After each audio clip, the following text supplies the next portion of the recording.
In various competitions, stocks are rising, players are committing. It's all part of the opening in Oregon, including the #1 pocket passer in the country, UCLA commit Josh Rosen. It's the opening from Nike, coming up next.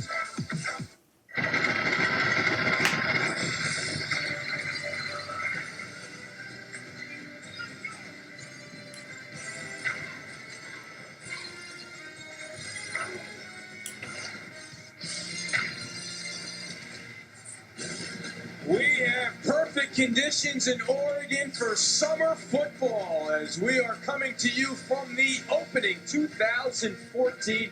Over 160 of the best high school football players are on hand. And coming up, it's 7-on football pool play as Vapor Carbon takes on Fly Rush. Hello and welcome to Oregon. We are on Nike's campus of the world headquarters. I'm Eamon McEnany. Happy to be joined by ESPN's national recruiting analyst, Craig Hawbert. Let's just break down a little bit of what's going on this week here at Nike. As I mentioned, over 160 high school football players on hand. It's a 6-day event. The quarterbacks have their own competition with Trent Dilfer called the Elite 11. There's position training camp. We're going to have the Lineman Challenge. Yesterday we had the Spark Championship. And the Lineman Challenge, we'll have the finals of that tomorrow as our coverage continues Thursday at 8 o'clock on ESPN U. But, Craig, you are around these players all the time. You get to know them so well. What is it about this event that they all target and they all work so hard to secure an invite for? Part of it, Eamon, is there is no shortage of gridiron action. The opening is a multi-day, multi-event competition featuring over 100 prospects in the ESPN 300 player rankings. It all got started with the Elite 11, featuring some of the nation's top signal callers, testing themselves both mentally and physically. It moved on to the Spark Championships, where we took 10 of the nation's top prospects and tested their athleticism in multiple events to find out who would be the Spark champion. Then we're moving on to 7-on play, where some of the nation's top quarterbacks, defensive players, receivers are going to battle it out in a passing tournament. And don't ever forget about the big guys. They are here as well in helmets and shoulder pads, and they're going to be battling in the trenches, and that will be fun as well. Poor big guys. They never get a break. They got to wear the helmets and the shoulder pads in this heat while everyone else gets to run around in shorts. But today, the focus is on the 7-on competition, and obviously the rules are very different. We have a 50-minute running clock. Each drive begins on the team's own 20-yard line. The quarterbacks have 3.5 seconds to throw since there's no blitzing. And, of course, the extra points are very different. You go 1 point from 3 yards out. You pick up 2 from 8 yards out. For more on what we're about to see in the 7-on competition, we bring in ESPN's National Recruiting Director, Tom Luginbill. Well, for 7-on-7, or as coaches call it, Skelly or Skeleton, basically it's all about the passing game. With these quarterbacks, receivers, all the skilled athletes, offensively and defensively, it's about concepts, spacing, timing. If you're a quarterback, anticipation and accuracy. You're going to see a lot of guys trying to throw people away from coverage, and those windows are going to be a lot tighter than usual. So with a playbook that's expansive, limited time on the field, you throw these players into a blender, and it's going to be very interesting to watch how accurate the quarterbacks are, how well receivers are able to separate, because the level of competition is unlike anything these players have faced to this point. This is a very competitive drill, guys. All right, Tom, and obviously the similarity between 7-on-7 and the real thing, all eyes focusing on the quarterback, and we certainly have some good ones ready to go here this afternoon. Yeah, every play starts with the football in their hand, and some of the nation's best, including the #1 dual-threat quarterback, Kyler Murray, committed to Texas A&M. Josh Rosen, the UCLA commit, #1 pocket passer, and the Texas Tech commit, Jarrett Stidham. An interesting player. As a sophomore, he was a wide receiver, moved to quarterback, has quickly become one of the nation's best quarterback prospects committed to the Red Raiders. Strong arm, great athleticism. All right, looking forward to seeing him. And obviously, as we mentioned already, part of this week, the Elite 11. For more on that, we go right back to Tom Luginbill. I'm joined by Trent Dilfer, and Trent, obviously, we're past the drills, we're past the classroom, and now you got to take it from the classroom to the field. What are you looking for out of these guys in your Elite 11 group as the 7-on is starting to take place? I think the biggest message we shared with them from the football training standpoint to carry over to the opening was having their feet tied to their eyes.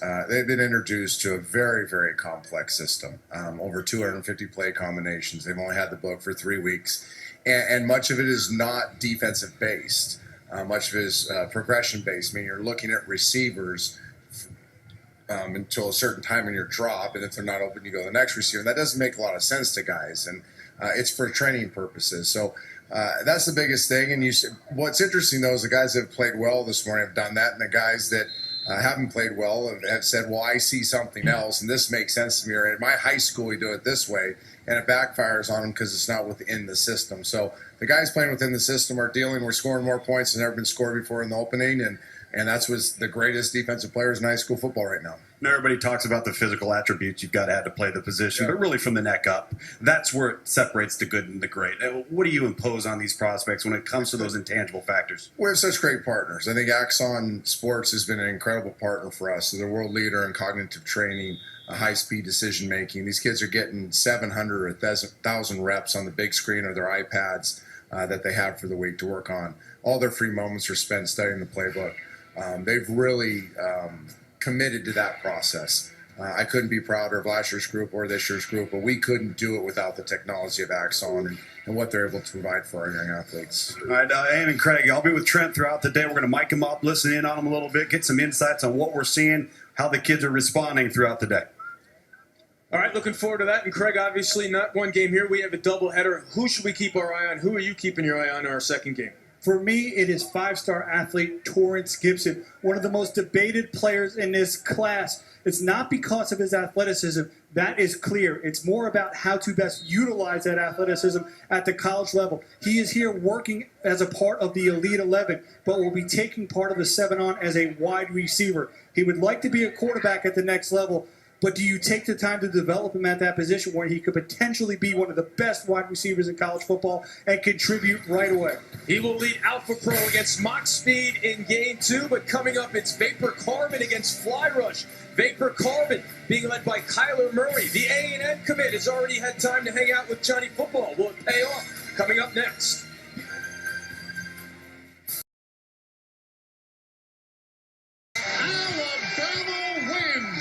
And the brightest stars. I'm not going to change because I'm in the spotlight. At the end of the day, I'm not going for a Miss America pageant. Exclusive coverage and inside access from the 2014 SEC Media Days, July 14th through the 17th on ESPN and ESPN U.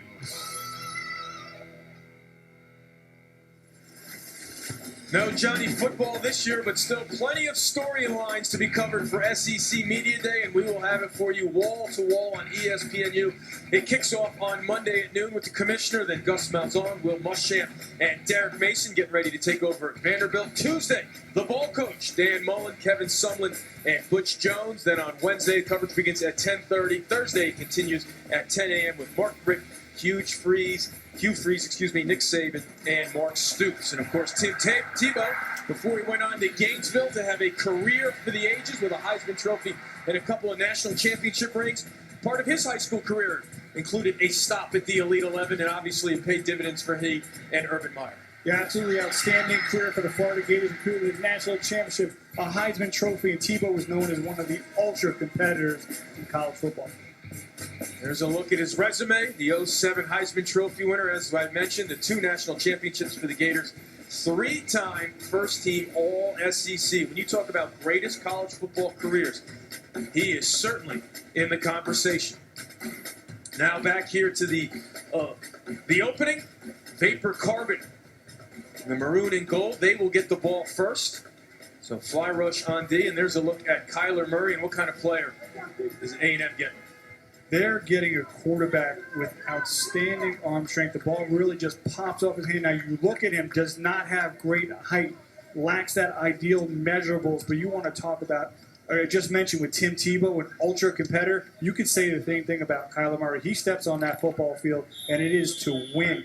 He's an outstanding athlete as well. He could really hurt you in so many ways from the quarterback position. To his left, the wide receiver, Deion Kane. Trips to the right. 1st and 20. Then he has 3.5 seconds to let it go. Takes the short underneath completion. Picks up about near 15 yards. You're going to give him 16. No, Craig, as you take a look at this thing unfolds with Kyler Murray, taking the easy throw, getting into rhythm. Now, so much of the passing game is about not making risky decisions with the football. Take what the defense gives you. And once you start getting into rhythm, then, you're going to have a little confidence to take that ball downfield, maybe take some shots here and there. But But one of the things that makes him so dynamic isn't just that he can always take off and run, is that he doesn't take risks with the football, so he keeps your offense in positive position. They empty the backfield here on 2nd and 4. Again, takes the underneath. That's Christian Kirk for the first down, so that'll move the chains.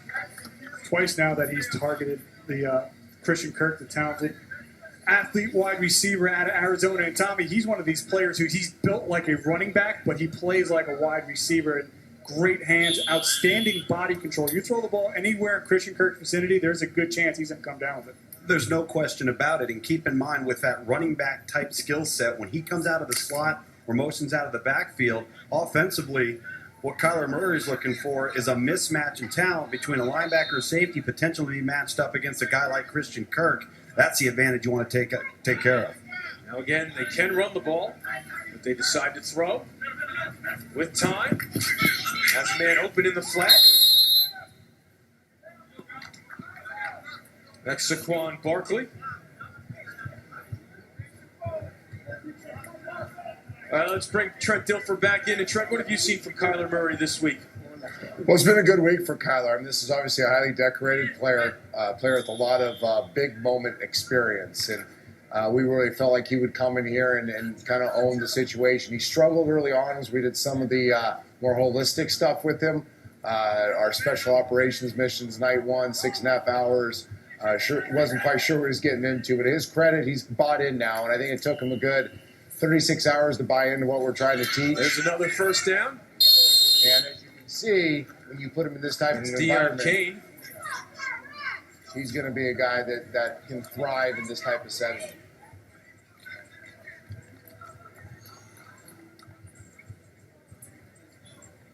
Is he going to still call the game while I'm making comments?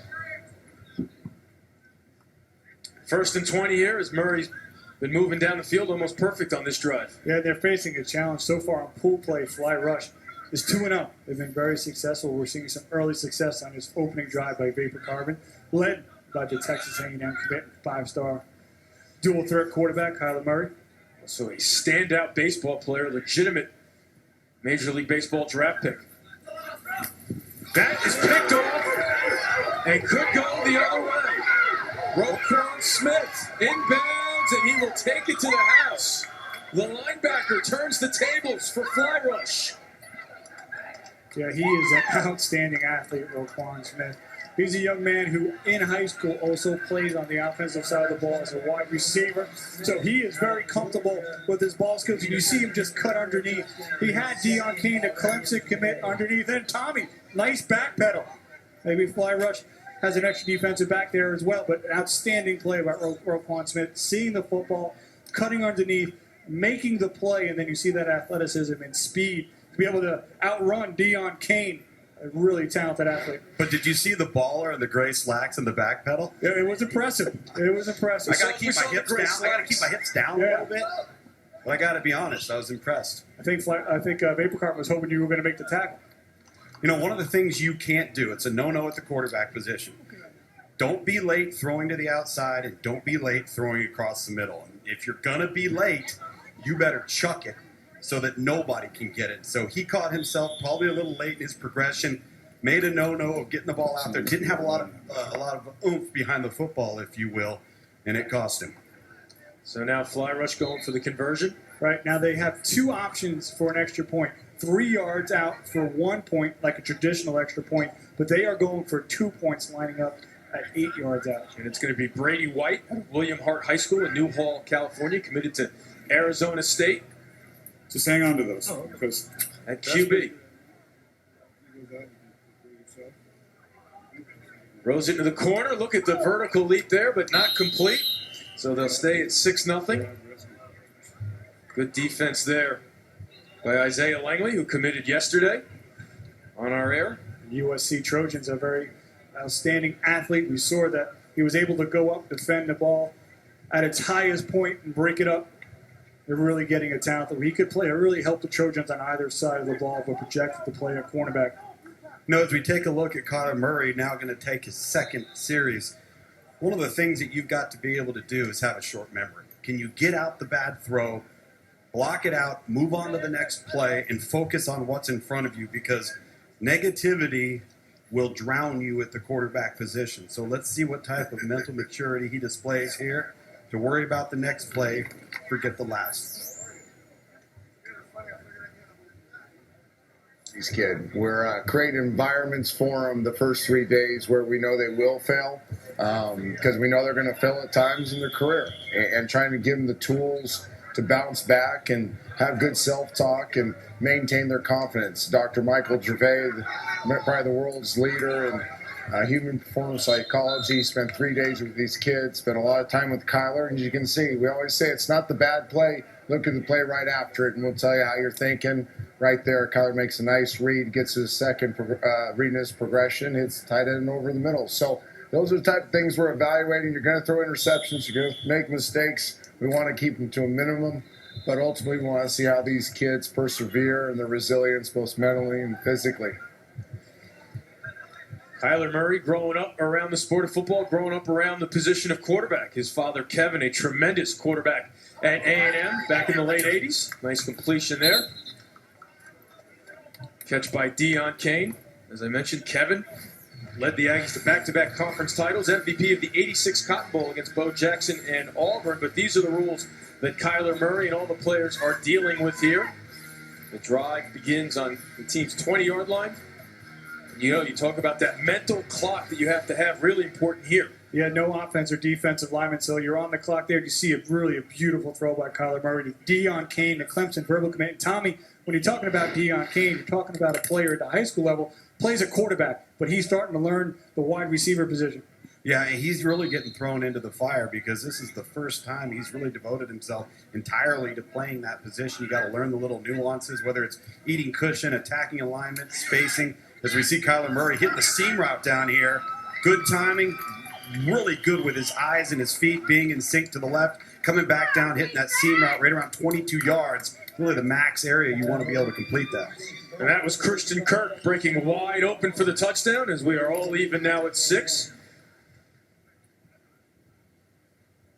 He had Christian Kirk. We saw a little bit of chemistry early on in that first drive, and he's going to get Christian Kirk just blazing down the seam of perfectly placed football, and he's able to get into the end zone for the 6 points. Trent, what jumped out to you on that touchdown pass right there? Well, just the entire bounce back to the drive. He gets number 2 on the basic. He anticipates the hinge route to the left boundary, and then the discipline there with his eyes, like Tommy mentioned. He really pinned the safety left, allowed it to develop to the right. It was a switch release. Was able to get number 2 down the seam, and then obviously the accuracy. You can do all those things right and still miss. Kyler dimed it in there and allowed the receiver to run out to the catch and bang his head on the goalpost. So they're spotting it at the. So they're going for the short conversion here. Quick over the middle, incomplete. Looking like he was looking for Kirk again. But Vapor Carbon gets on the board. We are all even when we return to Oregon. Part of the festivities here at the opening, getting to meet NFL legends and NFL All-Pros. Richard Sherman on hand. We'll hear from him when we return to Oregon for the opening. We are underway with the 7-on competitions. Vapor Carbon against Fly Rush.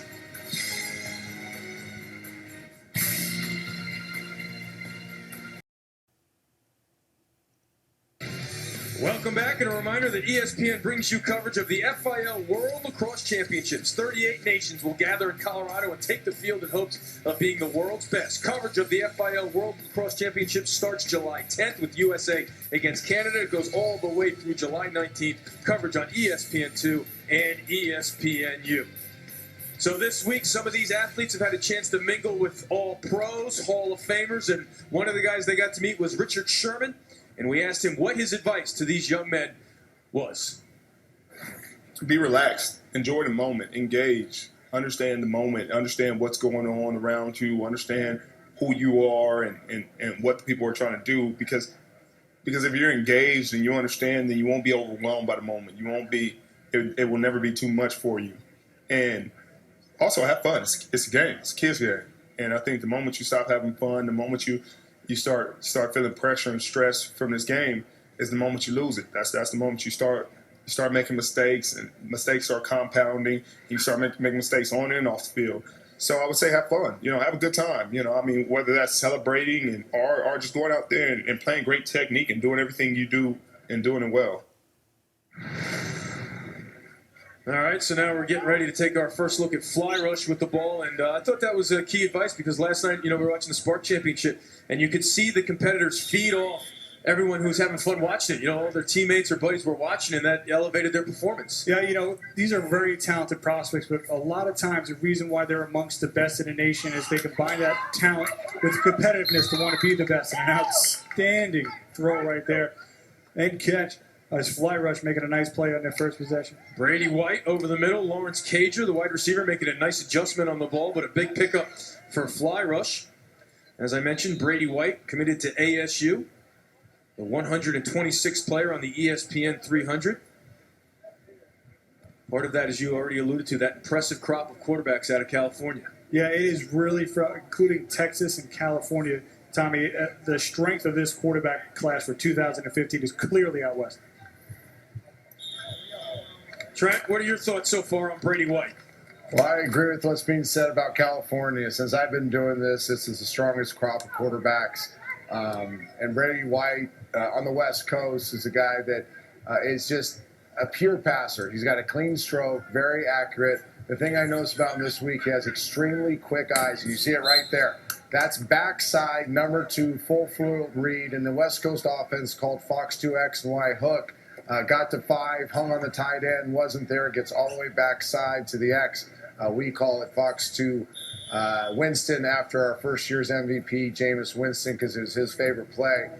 But Brady White is a really nice competitor and a really gifted passer. This morning started the day with started the second half and threw 3 touchdowns to give his team the win. So Brady White climbing the board real quick. Trent and guys, I think one of the things that stands out to me about his body language and his demeanor, he's kind of got that quiet swagger, not abrasive, but certainly confident, doesn't say a lot, lets his actions do the talking, but there's just something about him, a little bit of that it factor. And the thing that I like from a developmental standpoint, this is a late bloomer. You look at him, he's kind of thin and he's got a late bloomer's frame, so you get a redshirt year, you get in the weight room, you develop, you enhance your physical stature, and then all the other intangible factors that I think he already has only get magnified when his physical structure starts to catch up. One of the biggest intangibles for him this week, guys, that's probably helping him the most, as Tom has alluded to, how quickly you have to learn that playbook. Well, 4.0 honors student at Hart High School, so probably helping him out here in the studying and getting ready to attack that playbook and be prepared, and he certainly looks ready to go here on this drive.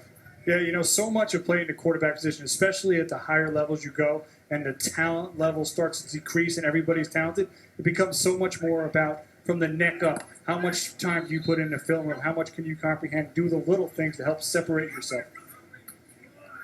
Look left, then goes over the middle. Tom, let's break down the top pocket passers in this class right now. Well, you see Josh Rosen, who's here, verbally committed to UCLA, a load of physical tools and arm talent. But a couple of guys that I want to note on there, Zach Gentry, who's got a ton of physical ability, but also very, very raw. So there's a high ceiling for development there down the road. And then John Kohler. John Kohler was the backup to David Cornwell, who signed with Alabama last year and got hurt his senior year. John Kohler burst onto the scene, leads their team to a district championship, and Oklahoma State is smart enough to jump all over him early before anybody knew who he was. I think he's got a chance to be a special player out of this class. And, of course, just because you're a pocket passing category guy doesn't mean you don't have athleticism, but you're probably not that dynamic threat to run. All right, White and the receiver not on the same page. We saw Sam Darnold on that list. We're going to see him in this game for fly rush. When the arms go up by the quarterback, it usually means that there was some type of miscommunication. So Lawrence Cager, who made the catch over the middle. And as he came back to the pocket, you could see White, we talked about his headiness, trying to coach him up on what he wanted to see there. Also here this week at the opening, some current college quarterbacks. Davis Webb of Texas Tech on hand. And one of the things he was asked to relay to these youngsters, what's the biggest adjustment going from high school to the next level?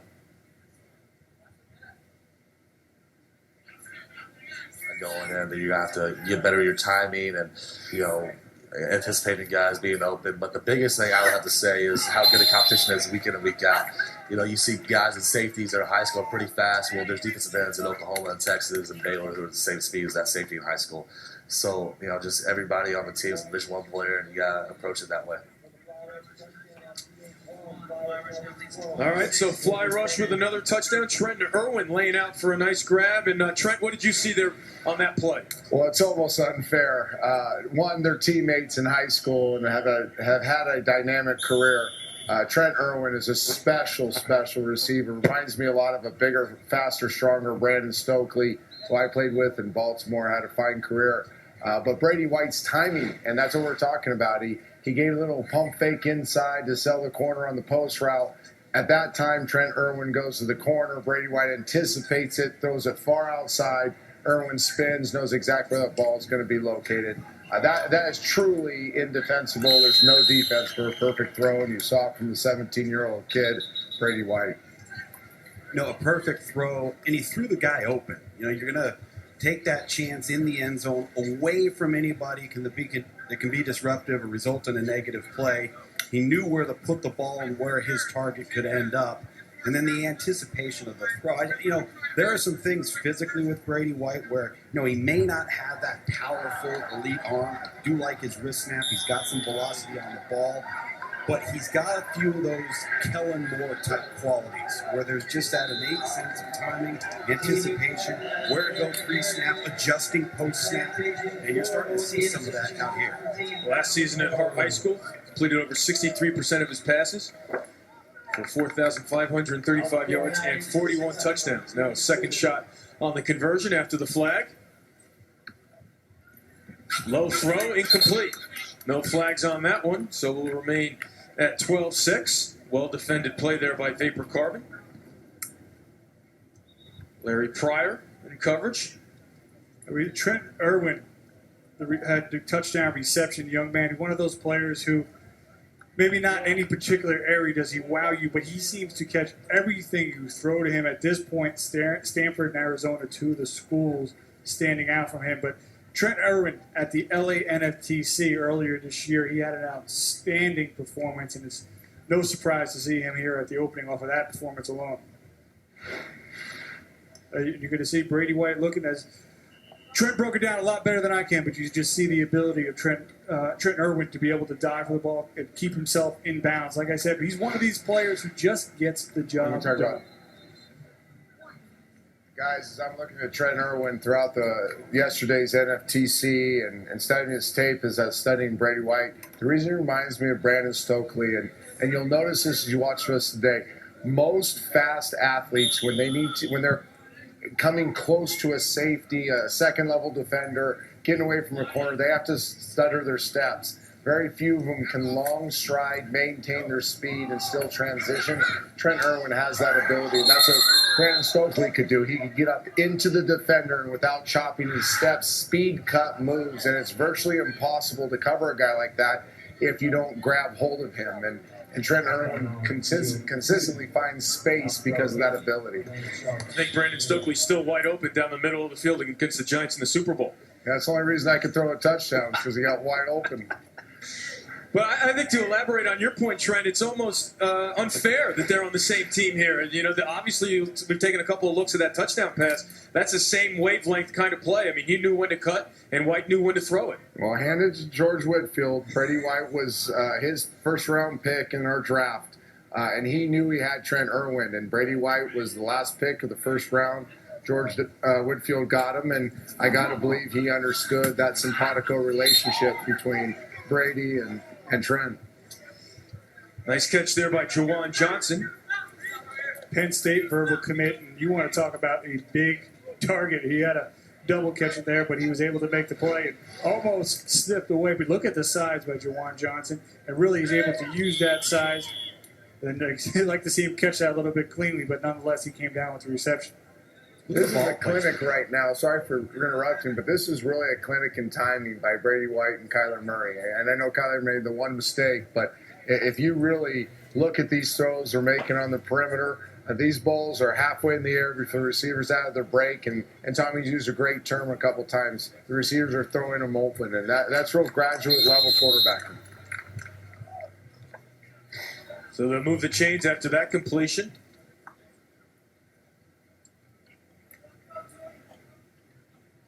Getting back to Trent Irwin, as a receiver, and Trent touched on some of those route running principles, but that's really what's unique at the high school level, because these guys are so much more physically gifted than who they face week in and week out that they haven't had to pay attention to the little details of understanding spacing and steps and alignment, needing up cushion and speed cuts and angle cuts, all those sorts of things. They just went on pure athleticism. You get a guy like Trent Irwin who's ahead of the curve on the other areas.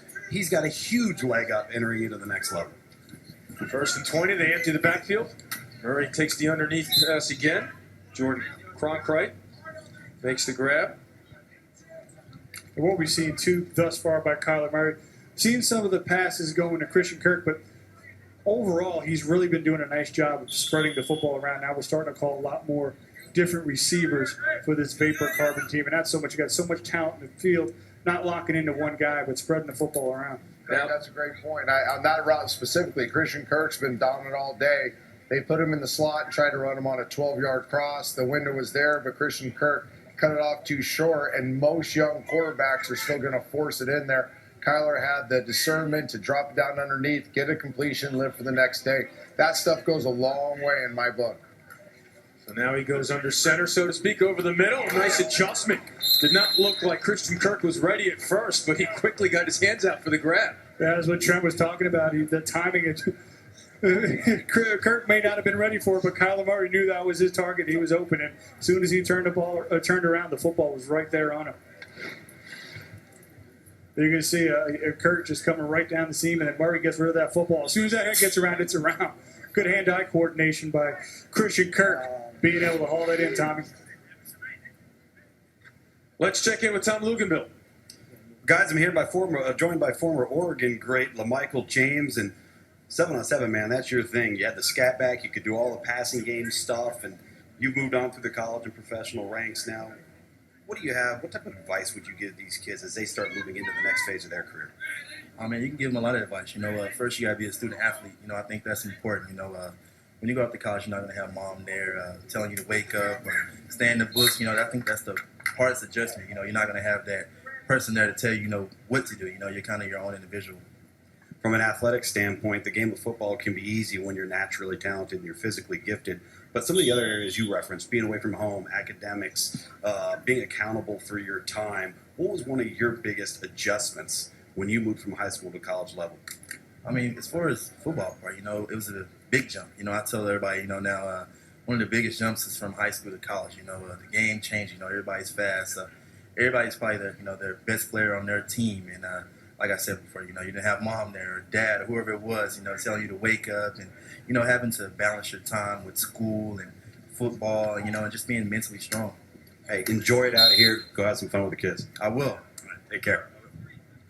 Saquon Barkley getting up in the air for a nice grab there, on setting up third and short.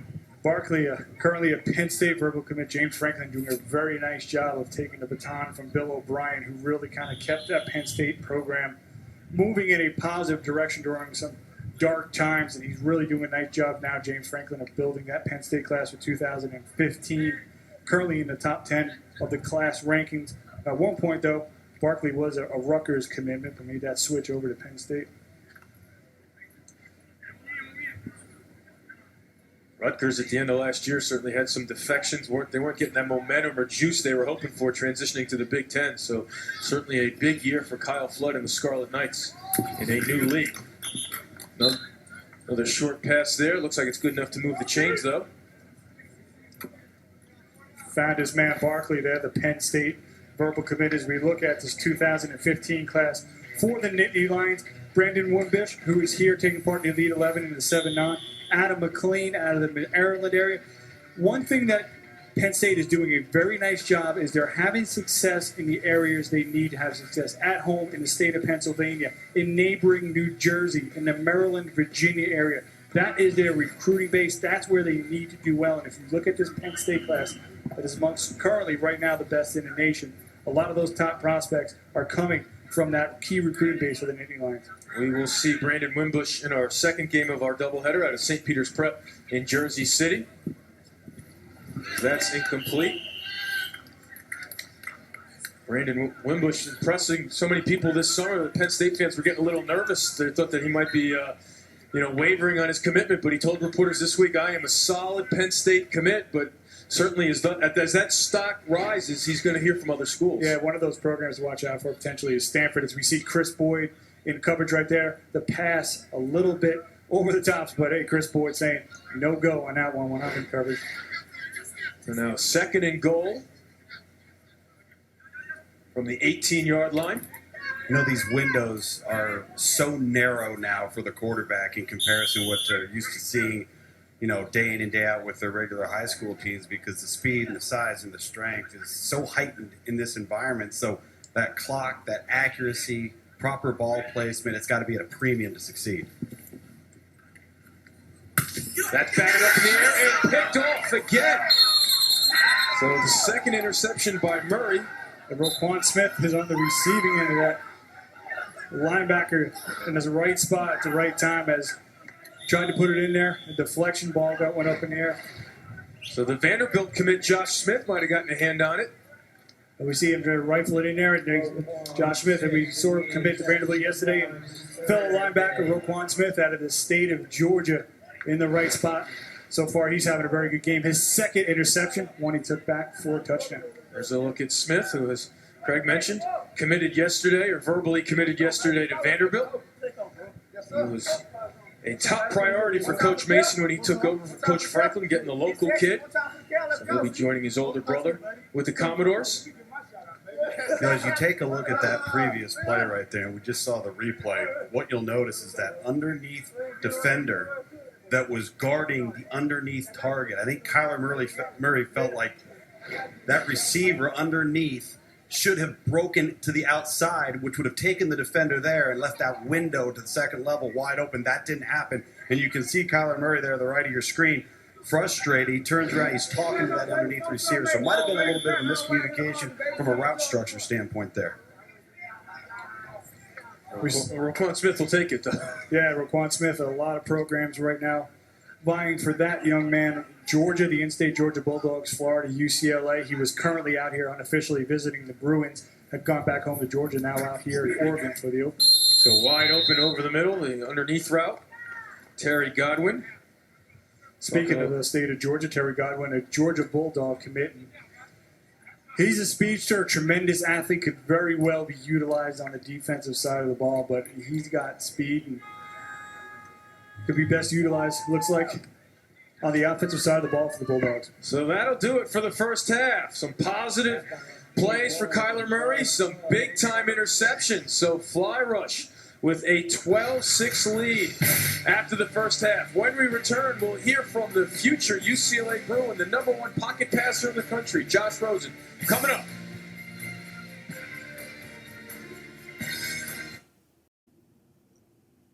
Here at the opening, and a reminder that ESPN U brings you coverage of the opening, the 7-on Football Championship. Thursday at 8, the nation's top high school football players take the field in the 7-on Championship. The opening, part of ESPN U's Summer of Next. Thursday at 8 on ESPN U, also live on Watch ESPN. You might have a chance to take in Josh Rosen. Could he advance? We'll see tomorrow. But earlier today, Tom Luginbill caught up with the future UCLA quarterback. Josh, a UCLA Bruin, what is it about this program's resurgence that led you to want to verbally commit to them so early? There are a lot of things that went into it. I just think the stars just happened to align. There are a lot of little factors that worked out. It's UC school, so all my AP credits transfer over. Taking summer school with football there could probably help me graduate as a junior, maybe get an MBA my senior year. The Moores are close family friends.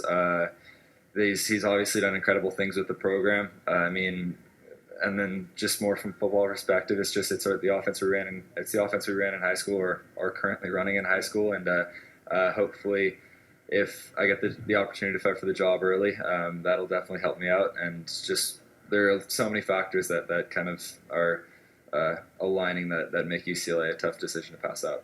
Well, here at the opening in the Elite 11, the competition is stiff. You're obviously familiar with a lot of these guys. Some of these guys coming from all across the country you're not overly familiar with. What are you hoping to take away from this entire event, not just athletically, but from a relationship standpoint? I mean, that's pretty much, I think, the reason we're here. It's an awesome experience to be out here in Oregon and train at some of the most amazing facilities in the world.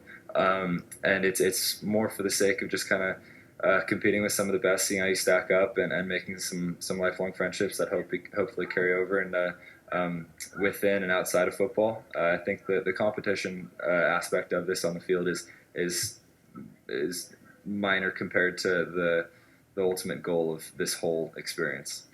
When it comes to your game personally, what would you like to leave this week with having improved? I mean, throughout my journey in the sport of football, I'd love to just gather as much possible information as I can about the sport and kind of tailor it to what works best for me. I mean, all the best quarterbacks that have ever played the game, from Joe Montana, Steve Young, Peyton, Tom Brady, they all have different systems, different throwing motions, and they all know what works best for them. And I'd love to just gather as much information as I possibly can from any outlet possible and kind of tailor it to what would make me perform the best on the field. All right, Josh, thanks and good luck. Definitely, thank you. We will have a chance to see him in the second game of our doubleheader here, but now we break down the top quarterbacks / pocket passers in ESPN 300. Yeah, strong group of quarterbacks, oftentimes among the first to come off the board. You see only Sam Darnold, who is uncommitted at this point in the group led by Josh Rosen, who we just heard from the UCLA verbal commit. Sam Darnold participating in our game with Fly Rush. We'll take a look at him in the second half when we return to the opening. Fly Rush with a 6-point lead on Vapor Carbon.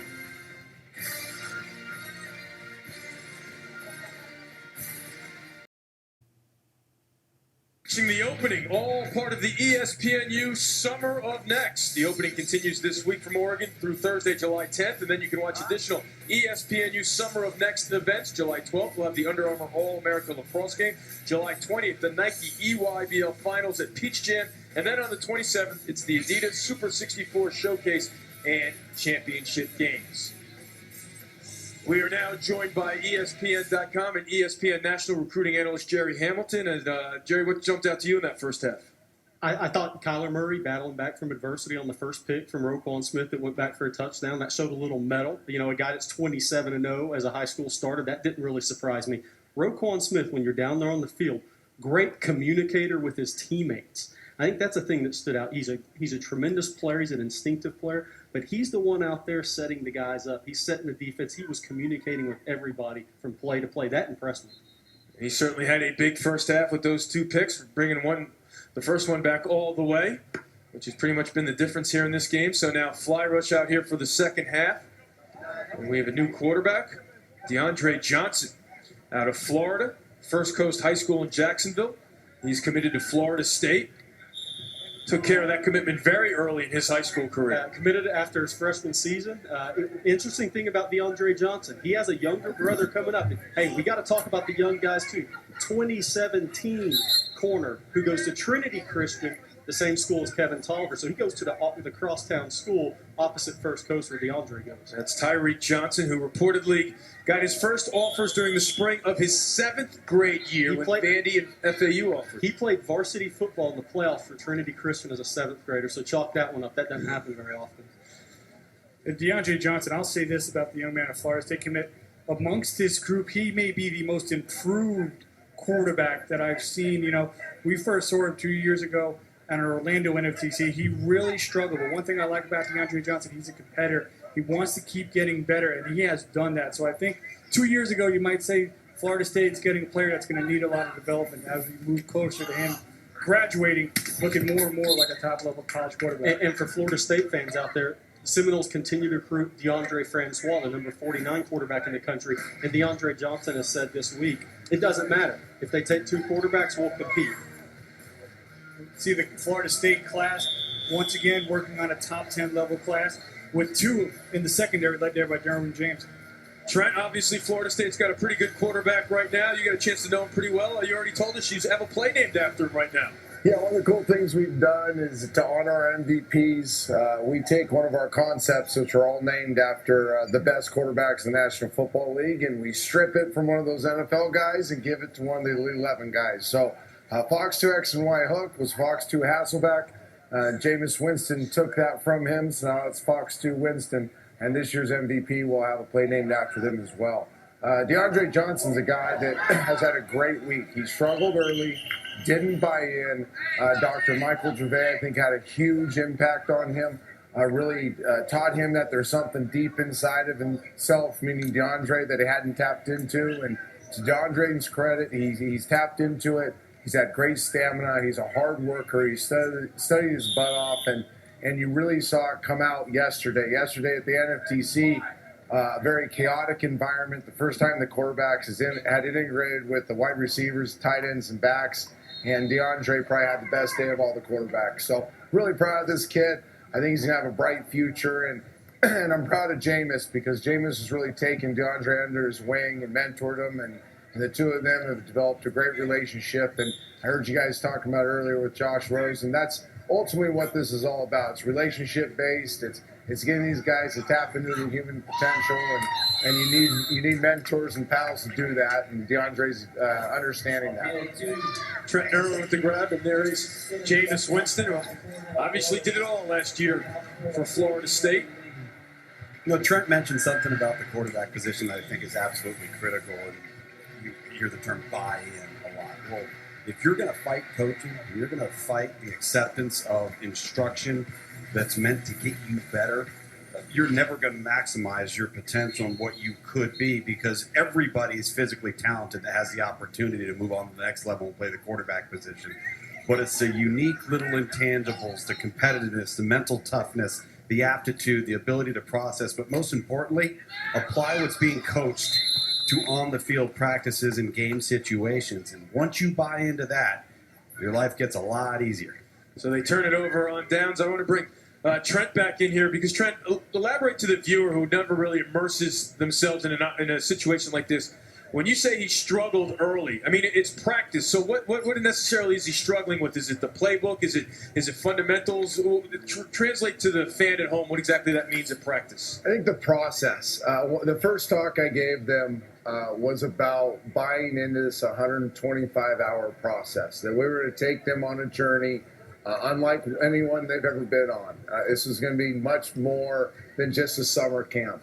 This is going to be a environment where learning was going to be 24/7, and from the 6.5-hour special ops training they got night one to the intensive playbook installation and expectations to the many speakers that challenge them to think at a different level. I think DeAndre and some of these other guys were a little overwhelmed. But to their credit, they bought in. I think I know they, as they went through it and were broken a little bit and they started to fail, they knew they had to find something inside of them. It was more than just competing at the Elite 11 or the opening. It was about a group of men, us, the staff, wanting to pour our lives into them to get the best out of them. And I think they're understanding that. And we saw it. Trevor just talked about DeAndre Johnson, a Florida State verbal commit, vapor carbon now on the field. And it's always fun to look at rivalries. At quarterback for them is Sherrion Jones, the Florida Gator commit. Kurt Roper, Florida's new offensive coordinator, goes all the way to the West Coast, finds Sherrion Jones, the quarterback they really wanted, which is saying something for how much they like Jones, considering DeAndre Francois, Dwayne Lawson committed to Miami. There's some very good quarterbacks in Florida in 2015, and they went to the West Coast to get the guy that Roper really liked. Jones, another one of those California products that we have seen here throughout the week. See there, number 216 in the ESPN 300. And Tommy, one of the interesting things about Sherrion Jones is there's not always necessarily one specific way to do things. His release is a little bit different than some of the others, but he gets the job done. Well, I think at the end of the day, it's the end result that counts. Do you place the ball where it's supposed to be? Do you have the opportunity to make the right reads, the right progressions, put your team in a positive position in each and every down and stay ahead of the downs? And he does that. Watch the overall accuracy. It may not be always pretty, but the end result has generally been very strong for this young man. Hesitated a bit there, and you saw his release, a low throw, so an incompletion. Looking for his tight end, Will Gragg there, out of Arkansas. Still considering several schools. Yeah, C.J. O'Grady, tight end from the state of Arkansas, just committed to the Razorbacks, and I don't think that's really had a big effect on Will Gregg. If Arkansas is where he wants to go, I think he'll still end up with the Razorbacks. I think what we're seeing, too, is Arkansas maybe a little bit underrated this year. In the Spark Championship, we had 2 players from North Little Rock High School, and Will Gregg out here representing them as a tight end. So obviously maybe not the deepest pool, but there's certainly some talent in that state. Absolutely. KJ Hill, ESPN 300 wide receiver. He broke 4 in the shuttle, 190 pounds. So far, right there, you predicted what was going to happen instead of letting your eyes tell you what was happening. As your eyes got stuck inside, if they would have been tied to your feet, if you went left to the whirl route, that's going to get you the first down.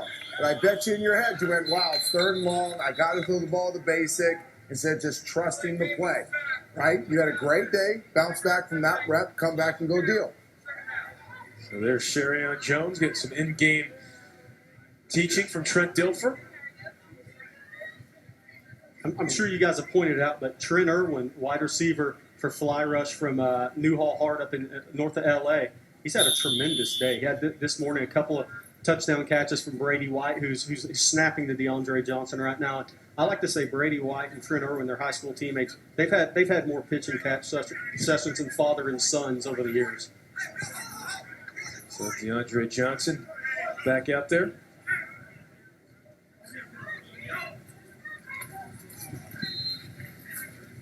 Pumps, then goes underneath for a completion, short of the 45-yard line. Let's check in with Tom Luganville. Joined by Kyler Murray, a Texas A&M verbal commitment. Yeah, that interception on that series. You come back the next series and you just start throwing darts. What through your mind between the interception and that next series? It was one mistake, but you can't let that take over your whole game. You make a mistake, you come back. That's just what was going through my mind. I had to put some points on the team put some points on the board for my team. So when it comes to gelling with these guys, you're not familiar. You guys haven't been around each other an awful lot. How much of a challenge has that been when it comes to affecting your overall productivity and accuracy? First game's usually the most, sloppiest, and it was. We only scored 14 points, and we came out the second game, did better. Third game, we came out pretty solid. We were meshing really nicely. A couple mistakes, but here and there, but we'll be good. You really seem to be taking what the defense gives you. Developed a bit of a rapport with the backs and some of the guys out of the slot. Who's made an impression on you so far?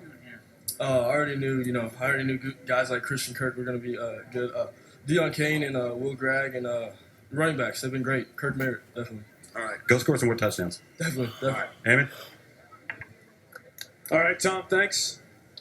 Put in perspective just how big a pickup for Kevin Sumlin and A&M the local guy was for Kyler Murray. If you labeled a prospect in the state of Texas in the 2015 class that was the must-get for Texas A&M, it was Kyler Murray. It goes beyond what you see on the field. It goes beyond him being a two-time state champion at Allen and his dad playing at A&M. He is a Pied Piper in the state of Texas. He has the ability to help finish off that recruiting class for the Aggies, and that's exactly what he's doing right now. Flag on the play. We've mentioned that there's some college guys here, but also some pro quarterbacks have been here this week to work with the college guys. Part of the unique experience of the opening. Blake Bortles has been on hand here. Sam Bradford with the Rams. Taj Boyd getting ready to start his Jet career. Of course, Johnny Manziel certainly made some headlines hanging out with Kyler Murray this week. And Bortles working with Baylor's Bryce Petty and Oregon State's Sean Mannion. I think as you pointed out, or we've been pointing out throughout the day, that it wasn't that long ago that those guys were here at the Elite 11 learning the same things these guys are learning now. Yeah, it's so interesting to watch these players progress from the high school level through college and now on to the pros. And then Johnny Manziel, you mentioned one of the players here. And the head coach for Fly Rush was a quarterback coach that he worked with, George Whitfield, and during really probably one of the most watched quarterback workouts maybe ever in the offseason right before the NFL draft. And George Whitfield was able to make the broom famous. Yes. If you ever saw those workouts, Yes. They had a broom in there to simulate defensive linemen getting their hands up, and I think hardware stores saw those go off the shelf after that. I think an interesting point, too, is Johnny Manziel was a redshirt. Jameis Winston redshirted. Bryce Petty redshirted. I think, today in our instant gratification society, and obviously there's quarterbacks that are ready to come in and play with early enrollment helping that, But those guys that redshirt, I still think there's a huge benefit to redshirting, especially at the quarterback position. I think one area we have to touch that, the interception by Fly Rush. Josh Smith, the Vanderbilt commit, making another big play. Yeah, Roquan Smith and Josh Smith making a lot of plays for that Fly Rush defense. Josh Smith earlier in the game would tip the ball to Roquan Smith, and this time the recent Vanderbilt vertical commit is able to make the play as we see, try to thread it in there. Just a nice job. Two receivers in the area, an ill-timed throw. As you can see, Josh Smith come right underneath, reads a nice job reading the quarterback's eyes. Boy, Craig, like I said earlier, big no-no, don't throw late over the middle.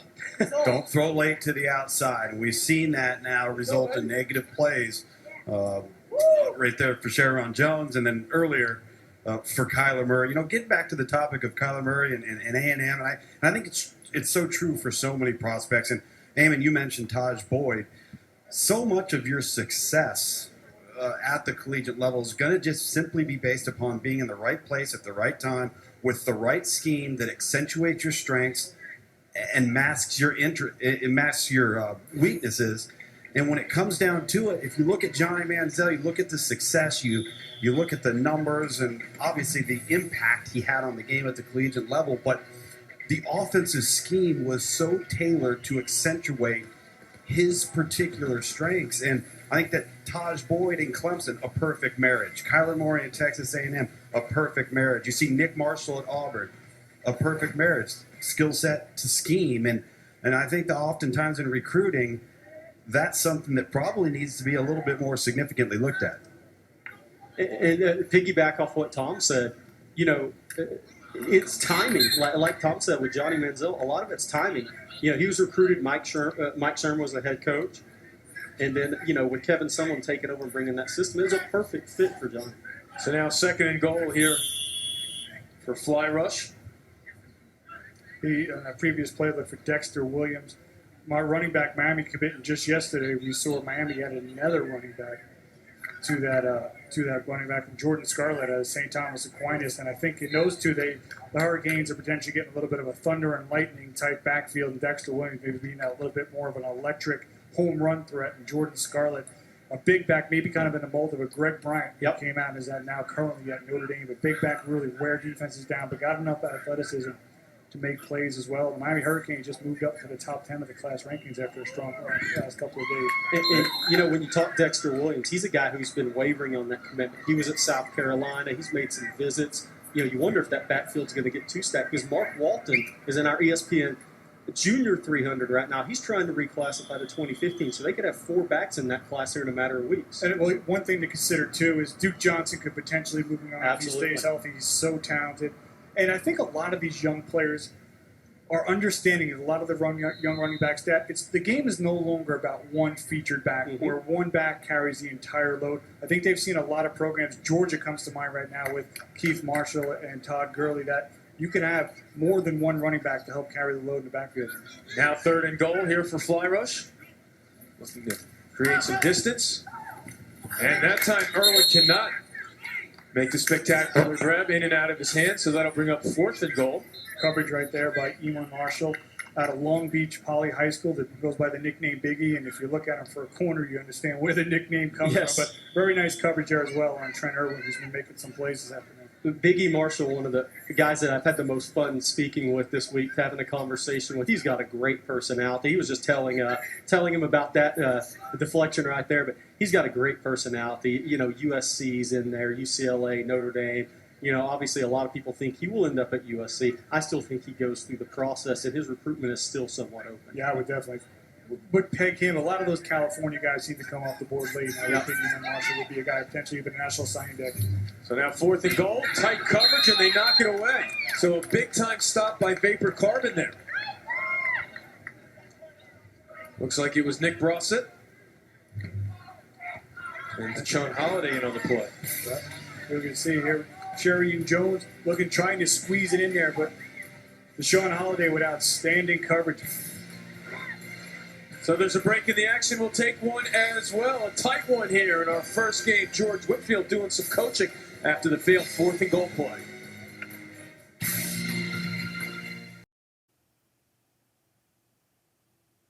Saturday, ESPN U, the 2014 Under Armour All-America Lacrosse Classic. The nation's top high school boys lacrosse players take to the field in a North versus South All-America battle. The 2014 Under Armour All-American Lacrosse Classic, part of ESPN U Summer of Next, Saturday at 5 on ESPN U. The game is also live on Watch ESPN. As we've been discussing throughout the broadcast, part of the festivities here at the opening in the Elite 11 is getting to meet some guys who have gone on to the level you want to get to. And earlier this week, we asked Bryce Petty of Baylor what his advice was for the quarterbacks in the Elite 11.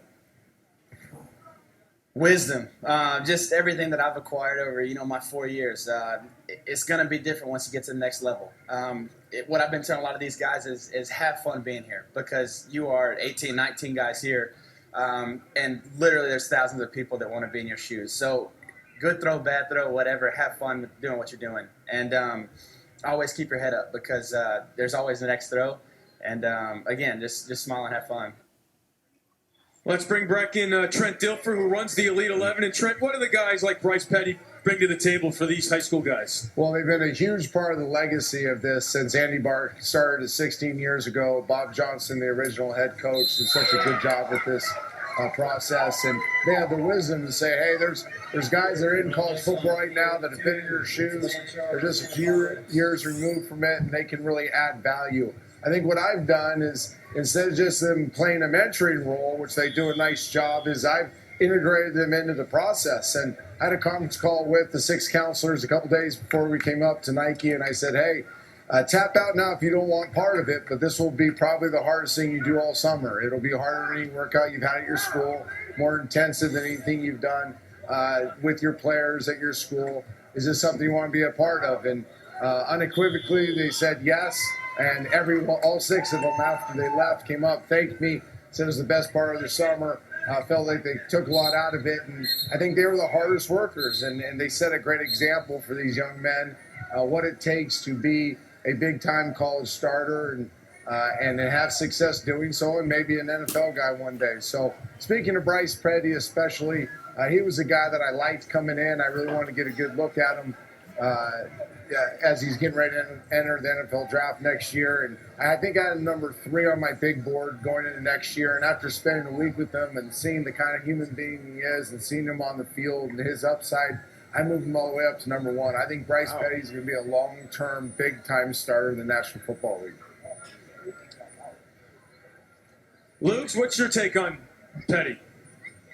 Well, when a guy steps in with not a lot of experience and there isn't a steep learning curve, as we saw with Bryce Petty, I think that gives you a sense of what he's capable of handling, the aptitude to process, quickly adapt. And again, you've got a remarkable scheme in the passing game that Art Briles has employed. It's a proven system. And when you take the skill set and, again, the mental capacity and the things it takes to play the position from the neck up, I think that's a nice combination there, that it's a recipe for success. Now, do you translate that into the next level? I think that's one thing that you see with some of those offenses, whether it's under the Mike Leach tree or the Art Briles or Dana Holgerson, Mike Gundy, what have you. Some of those guys moving on to the next level, you want to start seeing those guys succeed at the National Football League level long term. And Bryce Petty, you could argue, all the great quarterbacks with some of those programs may have the most upside of all of them. Luke, I love what you said in there about how quickly he adapted with being out of football for, I think it was 1,700 plus days, and how quickly he integrated in. The other thing I've noticed about Bryce, and I noticed about a year ago when he was working with George Whitfield, is he refuses to take shotgun reps when he's doing the private training and when he was here with the Elite 11. Everything he did was under center. He continued to pick my brain, Jordan Palmer's brain, Kevin O'Connell's brain about different mechanics of footwork, how to stay on balance, different tempos of drops. He knows that that's going to be a knock on him going into the National Football League, that he has to integrate better under center. And he's doing, I've never seen a guy work harder at developing an under center drop when he plays in the shotgun full-time in college. Something I was really proud of him about. All right, well, on that last play, we had an injury here, as it looks like a couple of fly rush players had a collision. Josh Smith and Chris Boyd are down, being attended to by the training staff here. Let's take a look and see what happened right in the middle of the screen.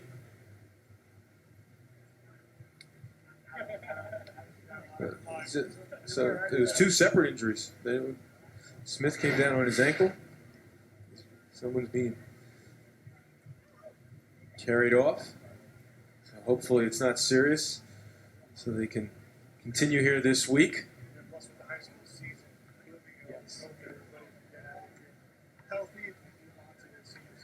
For those that don't know about Chris Boyd, he's the latest big-time prospect to come out of East Texas, Gilmer High School. Great program there, won a couple of state titles. He's the cousin of Curtis Brown, who played at Texas and an NFL cornerback right now.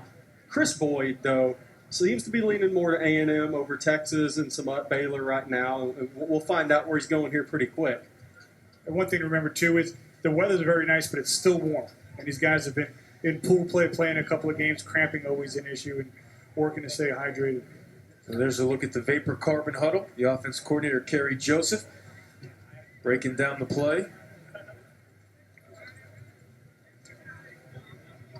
Sherion Jones get another crack after the going back play. It's a little bit what Tommy was talking about. Tommy, when we first walked out there on the field, the Elite 11, one of the things that jumped out to you, you said, I love that they're making them work from under center, because so many high school players now in the spread system, they don't do that. And it was a nice introduction this week. It's huge. Trent and I joke about it all the time. You guys may not know this, but Trent was my host on my official visit to Fresno State in 1993, and Jeff Tedford was the offensive coordinator at that time. And in those days, you had to beg your coach to go into the shotgun. Everything was done from under center. And to get these kids back to having to work through progressions with footwork, great throw right there, by the way, by Sherion Jones on the deep corner route, good timing. That's what he's lacked the last couple of series. He's been off kilter. He hasn't had a balanced platform and pocket posture. But look at the comfort level right here from Jones. He's set up, he's balanced, worked with his eyes, his front shoulder, he steers the safety, and throws it right in the hole. Now that's a confidence builder for him to get back on track. You see, they're going to clear out for Christian Kirk, who's been having a wonderful game so far. Once again, he's got the build of a running back, an excellent wide receiver. He's got a top 10 at this point. So there's a timeout on the field. We will take one as well. Thanks a lot, Jerry. We'll see you throughout the week and later today, but we'll be back to Oregon after this.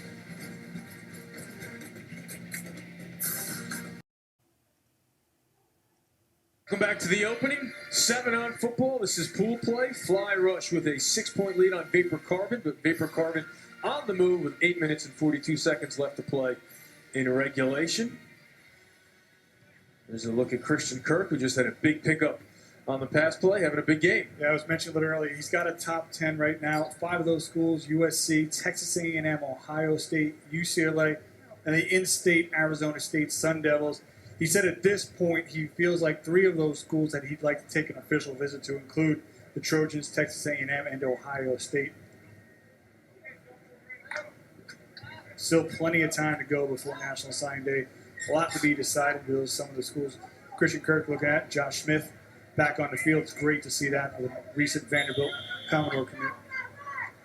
Murfreesboro, Tennessee. So now 1st and 20 for Vapor Carbon. He's had a roller coaster ride on the offensive end with the ball. To the flat, catch is made. Let's see where they spot it. It's going to be short of a first down at about the 21-yard line. Saquon Barkley with the grab.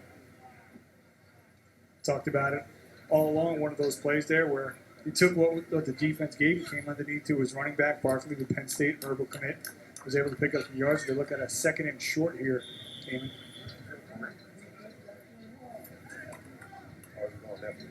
The offense coordinator for Vapor Carbon is Kerry Joseph. The skill coach is Natron Means. Defense coordinator Harold Nash. And remember, they can still run the football. Quarterbacks cannot run, but you can give the ball to the running back. And a lot of times, especially in a 2nd and short without having another down to work with, they try to run here. They do not. To the right, catch made inside the 10. So it'll be 1st and goal. Deion Kane with another grab. Yeah, the lengthy Clemson Tiger verbal commit, number 25 prospect overall in the ESPN 300. His upside is just tremendous. We talked about it a little bit earlier, playing the quarterback position but transitioning to wide receiver at the next level, and really just beginning to scratch the surface of the type of player he could be at that position. We look at that frame to develop and just the length and the threat he can be with his size and athleticism. And I think we all agree that over the years, Clemson's had some pretty good wide receivers in that offense. Plenty of athleticism there. Jones, nice grab there, short of the touchdown. Barkley again. So that'll set up second and goal. Let's see where they spot. Looks like it's going to be right at the 1. And one of the great things about this, Tommy, that we're getting to see from a lot of these running backs is what they can do when they're not handling the football, the ability to contribute in the passing game. You see a really nice catch there by Barkley, able to extend, keep a foot in bound, and get the ball near the end zone. It's really so much more about what more can you do, how much can you contribute, the ability to be able to stay on the football field when it's not a designated run, to be able to contribute in the passing game as a receiver, and then for a lot of young running backs to be also be able to stay on the field and contribute as a blocker. And that's where a lot of talented running backs going into the college level, you can even say from college to the NFL, is where they need to progress the most as a blocker. And Sherion Jones, the Florida commit, running things here for Vapor Carbon, and that's dropped in the end zone. So good coverage again by Josh Smith, it looks like. And when you get down in this area, so much less room to work with. Those windows get so much smaller.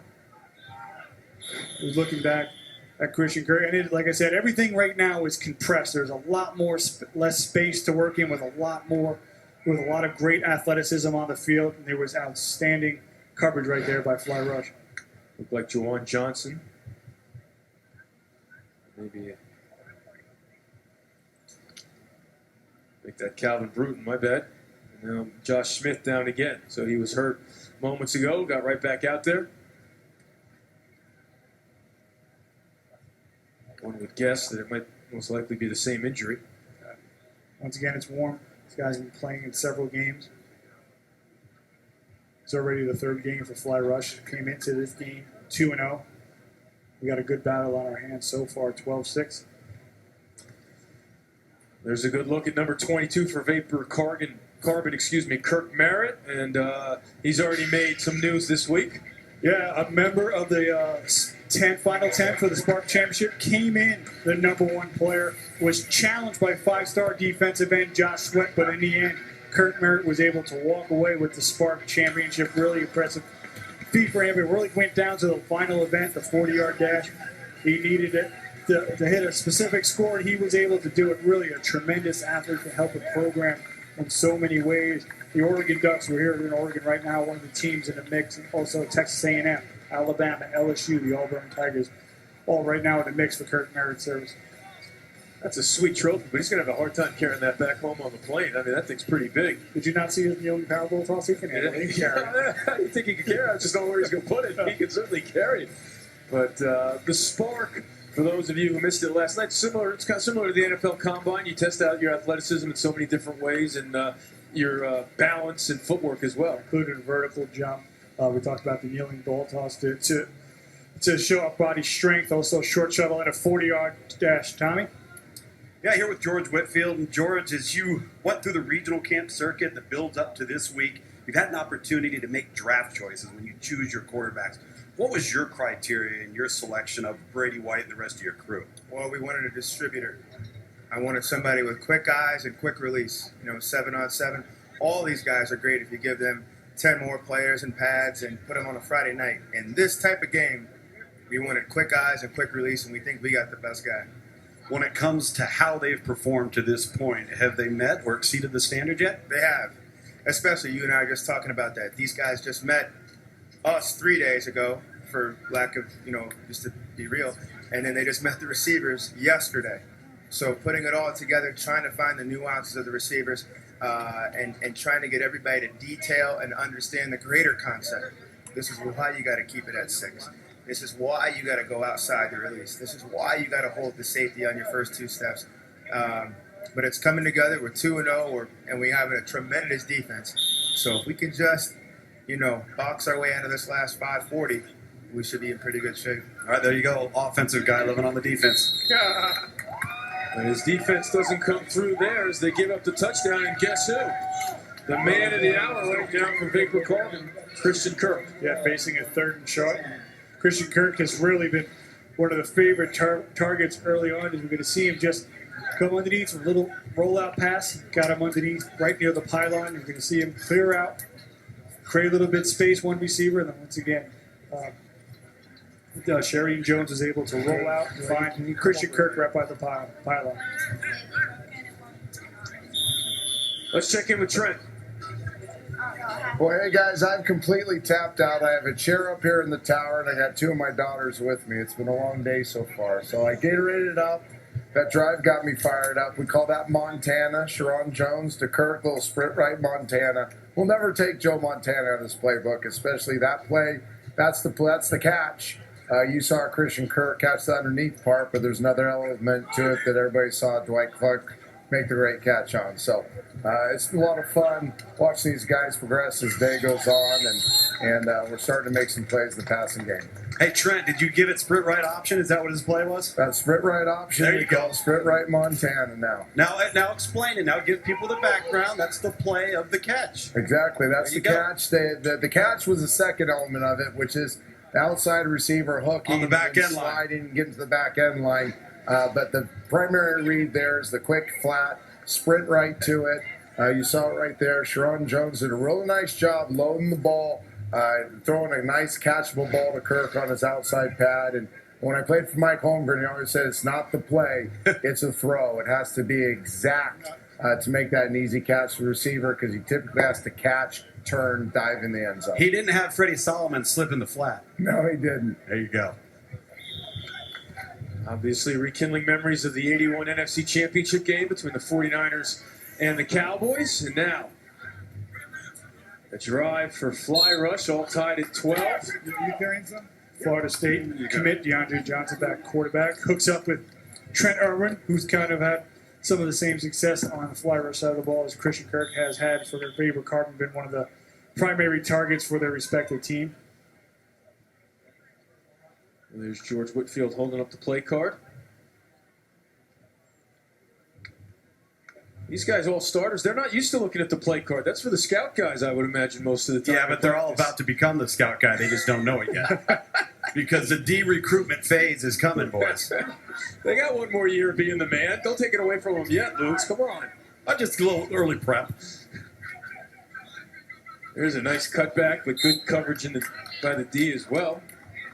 You see that right there? You see the close on the football guys? That's the biggest difference from what these guys normally see within their respective classes and conferences and teams. Once you catch the ball, it's like a bunch of gnats closing in on you, and they're not used to that. They're used to getting into space and not having anybody really deter them from getting where they need to get.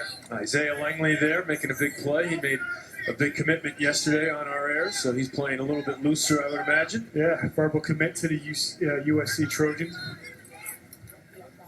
Key third down here, underneath route, with some good coverage again by Vapor Carbon. Partey Sack, linebacker, ESPN 300, number 11 rated outside linebacker.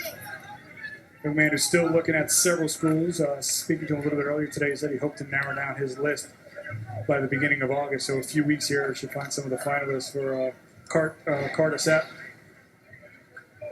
And we're seeing the coverage. You're just going to see a nice job just closing on the footballs and tried to get the ball out in the flat. Nice job in coverage by Sapp to come up and not allow any extra yardage after the catch. So now the door is open for Vapor Carbon. And it's Quarter-Sapp. Sorry, I said it wrong. I spoke to him afterwards. I told him I wasn't going to get it wrong. So Vapor Carbon sticks with Sherian Jones. We will have overtime if needed. But Vapor Carbon has a chance. Into tight coverage, but it gets in there. Again, guess who? Christian Kirk. Risky throw there. He had some receivers underneath, but he made the throw, and Christian Kirk has been coming up big all day. And he wasn't late. Yep. The reason why he was able to make that throw to the outside, he had a semblance of timing. Feet were underneath him. He's bounced back well, guys. He had a couple of series there that got rough for him, and now he's bounced back. Trent, what'd you see on that play? Well, Nate, you're right. It's about being on time. And one of the things that happens on TV coverage is we freeze a throw when it's at the completion point. You see a lot of defenders there. But what the audience doesn't understand is that if a ball is thrown on time and located properly, we don't care if there's bodies there, if they have to go through the receiver to catch the ball.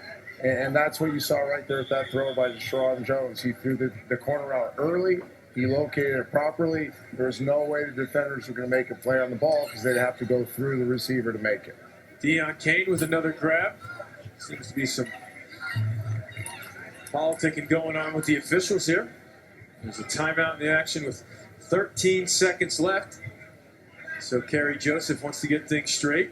Probably wants to figure out just how much time he has left to figure out how many times he can go for the end zone. Key element, if they can get within the red zone, the clock is no longer a factor. They'll have their 4 downs, and you can see they're right there on the doorstep. So I imagine these next 13, next 13 seconds will be towards just trying to possibly get the ball inside the 20 so they can get those new set of downs to work with and not have to worry about the clock.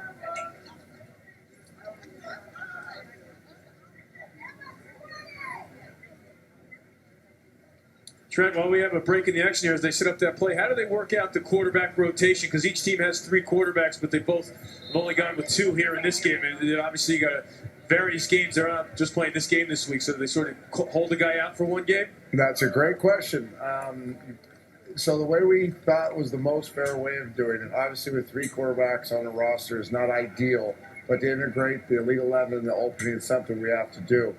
So for pool play, which is 3 full games, it'll be equal repetitions. They'll each get a game, basically. You can play it all at once. You can split halves. That's up to the coach's discretion, who starts, who comes in for the second half. Once bracket play starts, the lesson we teach them that life isn't fair and football isn't fair.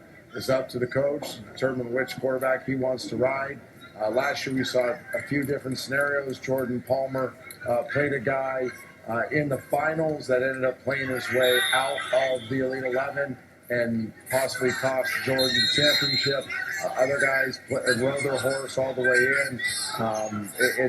There's no perfect way of doing it, but we feel by giving them each a full game, equal time in pool play, it's justifiable enough to rank them. We're using Pro Football Focus and their expertise. They're actually ranking and rating these quarterbacks based on their metric that they do for the National Football League.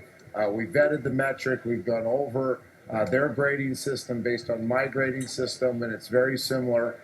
So we do have an objective metric to look at, which also balances based on the guy that might end up with 68 reps and a guy that has 8 reps. All right, so some controversy going on here. I think George Whitfield thought they made the tackle outside the 20 because, as you brought up, obviously that's a huge point. That's a game changer.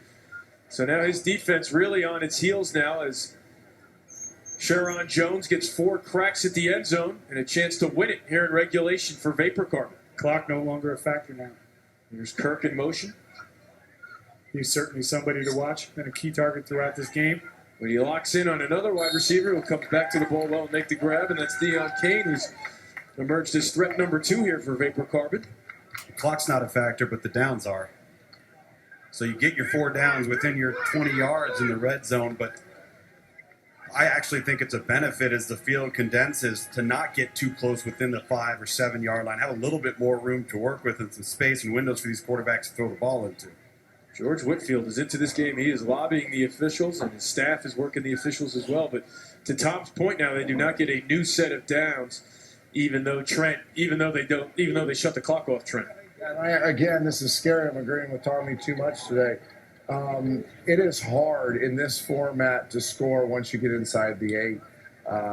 We see that based on the poor 2-point conversion efficiency, and teams get stalled a lot of times as they get deep in this format. And the reason is because typically tight red zone touchdowns, the ball is not thrown into the end zone. It's thrown short of the goal line, and because of physicality and accuracy, there's a catch that's located well, and the physicality of the receiver can dip down, create an angle, and through conflict get into the end zone. Here, because it's touch, we make a lot of those throws at the 1, the 2, and they touch them. It would not have been a tackle in real padded football, but in this format, it becomes the end of a drive or a non-conversion in a 2-point situation. All right, so the officials have got everyone on the same page. It's third down. As you see, the clock is not a factor. So 3rd and goal for the win. Into the corner. That's a short throw and incomplete. So now it all comes down to this for Vapor Carbon to avoid overtime and win it. Yeah, Sherian Jones looked for his running back, Nick Brosette, the LSU verbal commit there in the corner of the end zone. And he's going to show a little bit short. Darian Kirkland, the Michigan verbal commit in coverage. He tries to break out to the back to the outside, Brosette, but couldn't get to where the football was. So 4th and goal for Vapor Carbon. Let's see what Kerry Joseph, all those play cards. Let's see which one he picks. That's Tommy. Time's not a factor, but as Tommy said, the downs do matter, and now they're facing a 4th down situation. They do have a little bit of real estate to work with from the 10, it appears. Here's the favorite target, Christian Kirk in motion. Jones directing traffic. For the win. Hesitates, gets rid of it over the middle, high. So we will have overtime in our first game. Good coverage there by Fly Rush. So the offense turned it over on downs. They will get the ball back to their team. So here's the final attempt. Outstanding coverage by the Fly Rush defense. Nowhere for him to go. And now remember, Fly Rush defense could have returned the football had they intercepted it. He didn't risk anything. Threw a little bit high looking for his favorite target, Christian Kirk. But once again, either allow your receiver to make the play or move on to live and battle in overtime. All right, so here are our overtime rules. Ball will be placed at the 20-yard line. No first downs. 4 downs to score. You must go for 2 after all scores. No huddle offense is not allowed unless inside 2 minutes of each half. That's for the regular, but here we go. You must go for the 2-point conversion, and you get 4 downs to score.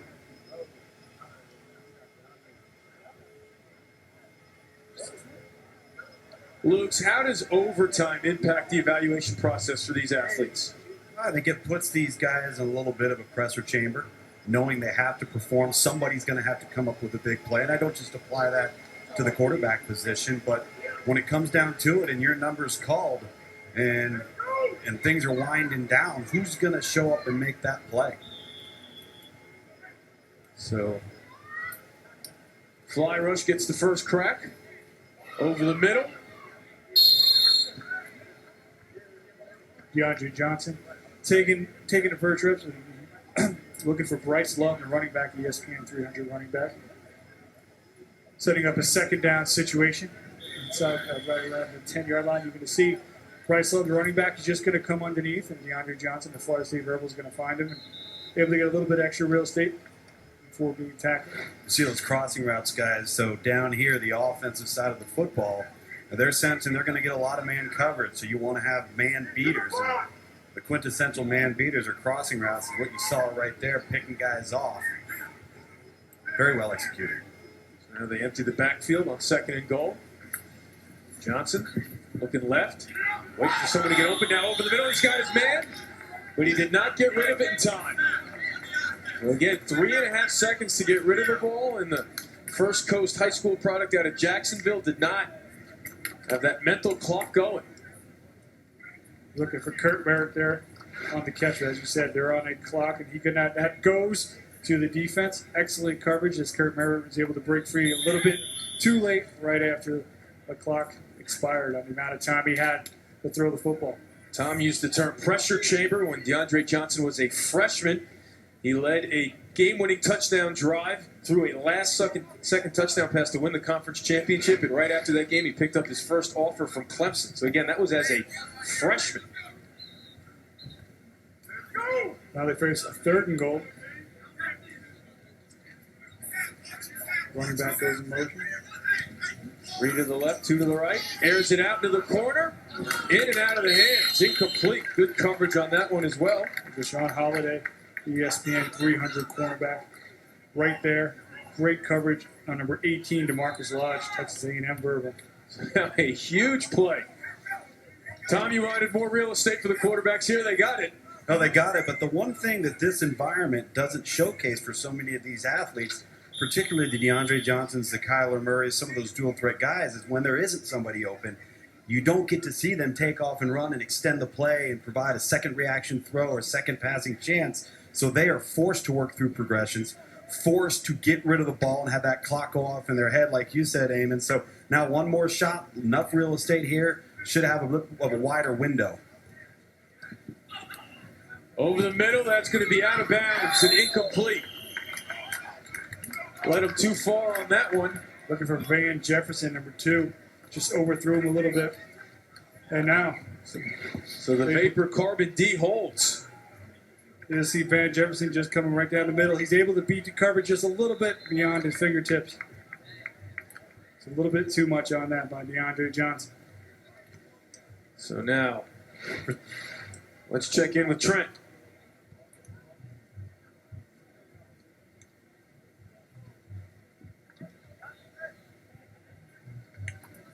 Trent, what were your thoughts on that drive there for Fly Rush not being able to cash in here on overtime? Well, I thought DeAndre Johnson had some opportunities. He obviously had the back pylon throw that he just missed. And even that last throw right there, if he gets up a little bit earlier, there's a window at the back of the end zone to make that play. And like I've said, we put high expectations on these kids, and we're going to show them the film. And that's one I bet DeAndre, he's going to look at that drive and be biting his tongue a little bit because he knows he's better than that. So Vapor Carbon goes back to Kyler Murray, looking to win it right off the bat. He does. A perfectly thrown ball into the corner.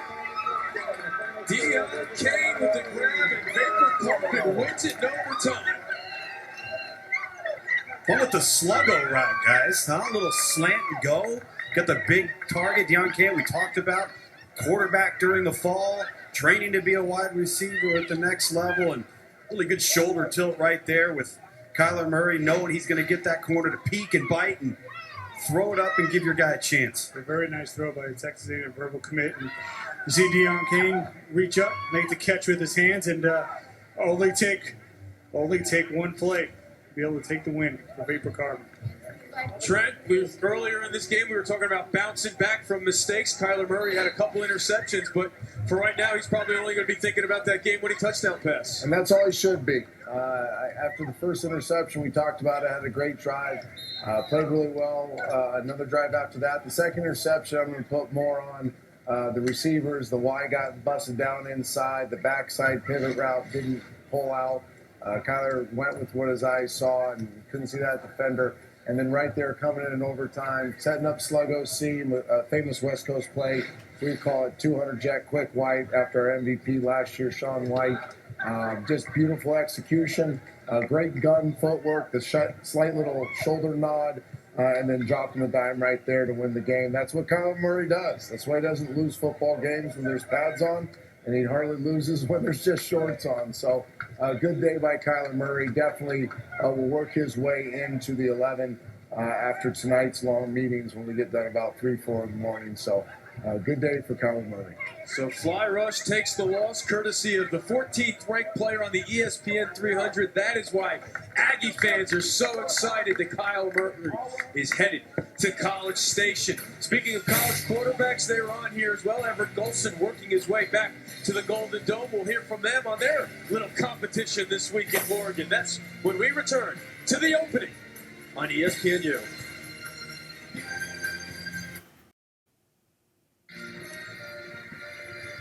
ESPN U brings you coverage of the opening, the 7-on Football Championship. Thursday at 8, the nation's top high school football players take the field in the 7-on Championship. The opening, part of ESPN U's Summer of Next, Thursday at 8 on ESPN U.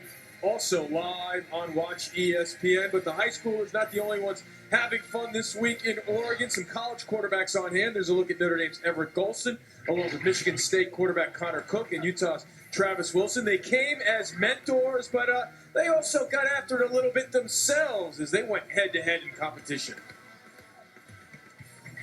It was really competitive. We did some drills yesterday. We did like 8 different drills for 10 minutes. We worked out for about 2 hours or so. But, very highly competitive. And it was a lot of fun, working out with some of the top quarterbacks in the country at the collegiate level. It got heated. It really did. I mean, we were all laughing and joking around, and then when we get out there, everything gets good. It gets real focused. So I loved it. I had a blast doing it. It's been great. Getting to know the other college guys, all great players, and then coming out here and compete with them day in and day out. This is a great environment as a quarterback to learn and improve, and I definitely feel like I've made strides as well. And all these high school kids can say the same. Eamon McEnany joined again with ESPN's national recruiting analyst Craig Hubbard. And Craig, we heard them talk about having fun but yet competing. What's on the line for them in an event like this? It's self-pride, it's competition, it's competitive nature. It's more than just talent when you start to get to the big-time level, major college football, the NFL. These guys are good not just because they're talented, because they have a drive to win. And Bryce Petty said it was laughs at first, but then they start seeing another guy taking it seriously, making plays, and they say, hey, I'm not going to be at the bottom of this group, and they start competing. That's why they're so good. Talent plus a competitive drive. And Tom, speaking of Bryce Petty, we already heard Trent say that he's moved him all the way up to #1 on his big board. So you always have an opportunity to impress scouts and enhance your reputation, I got to imagine. And always an opportunity to get better, an opportunity to prove your worth. It's always a long-standing process as you evolve as a quarterback. And when you talk to anybody who's coached the position, has played the position, arm talent's one thing, athletic traits are one thing, but you're always going to hear two distinct traits: mental toughness and competitiveness. And I don't care if it's checkers, if it's tiddlywinks, whatever it is, you want a guy that wants to compete. And those guys get out there, their juices start flowing, you start competing against one another, gives you a real sense of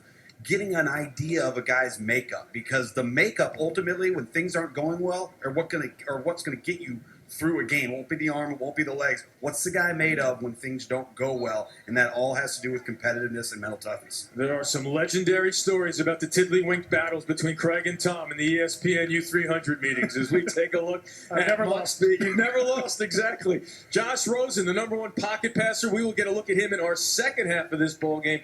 But Craig, why is he the #1 pocket passer in the class? This is a young man with really all the tools. We talked about the competitive nature that you need to see in some of these top players. But also, the thing with Josh Rosen that's really impressed me is the ability to just take everything and be a consistent rhythm, to have the ability, but not to really kind of go through the peaks and the valleys.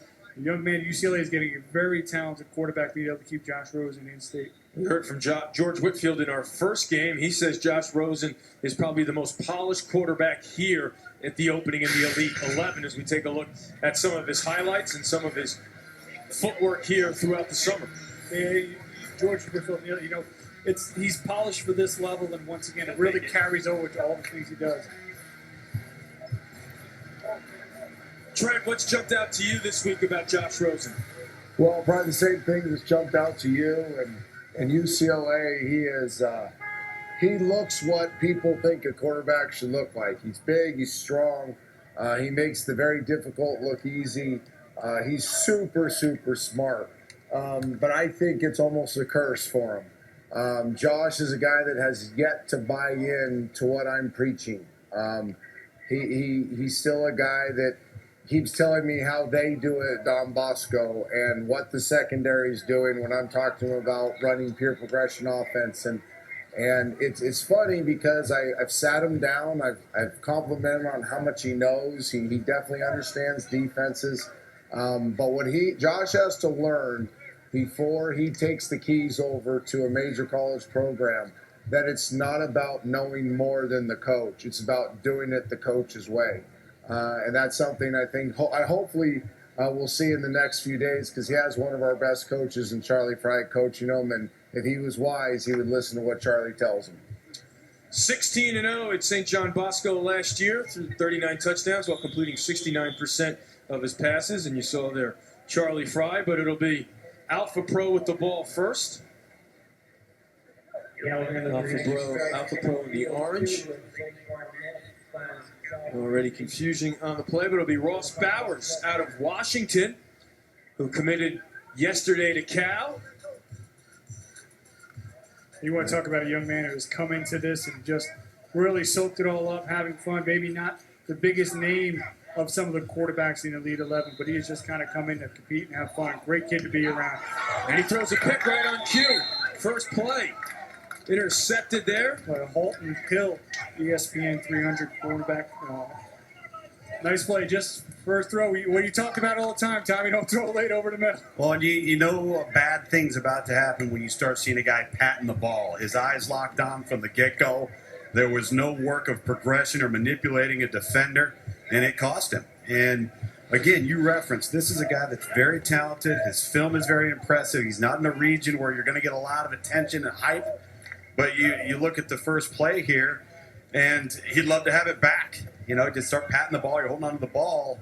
Don't be late over the field, Trent, over the middle. Well, he blew his read. I mean, I'll be the truth teller. It's a very simple read. That's one where we call progression with option. He's supposed to have his eyes inside the defender between 2 and 3. His eyes weren't there. He should have been working that backside. And when you go outside the system, you're going to make mistakes. And Ross hasn't done a lot of that this week, but that one cost him. So here's a look at Ben Hicks leading the way for Mock Speed out of Waco, Texas. He's committed to Houston. Little under throw there for the incompletion. A nice starting field position for Mock Speed, because when you have an interception, you can gain the yards that you pick up with an interception. That's why they're beginning their drive at the 40-yard line. Ben Hicks out of Waco, Texas, the first quarterback up for Mock Speed. He's a verbal commit to the Houston Cougars, number 21 rated pocket passer in the country.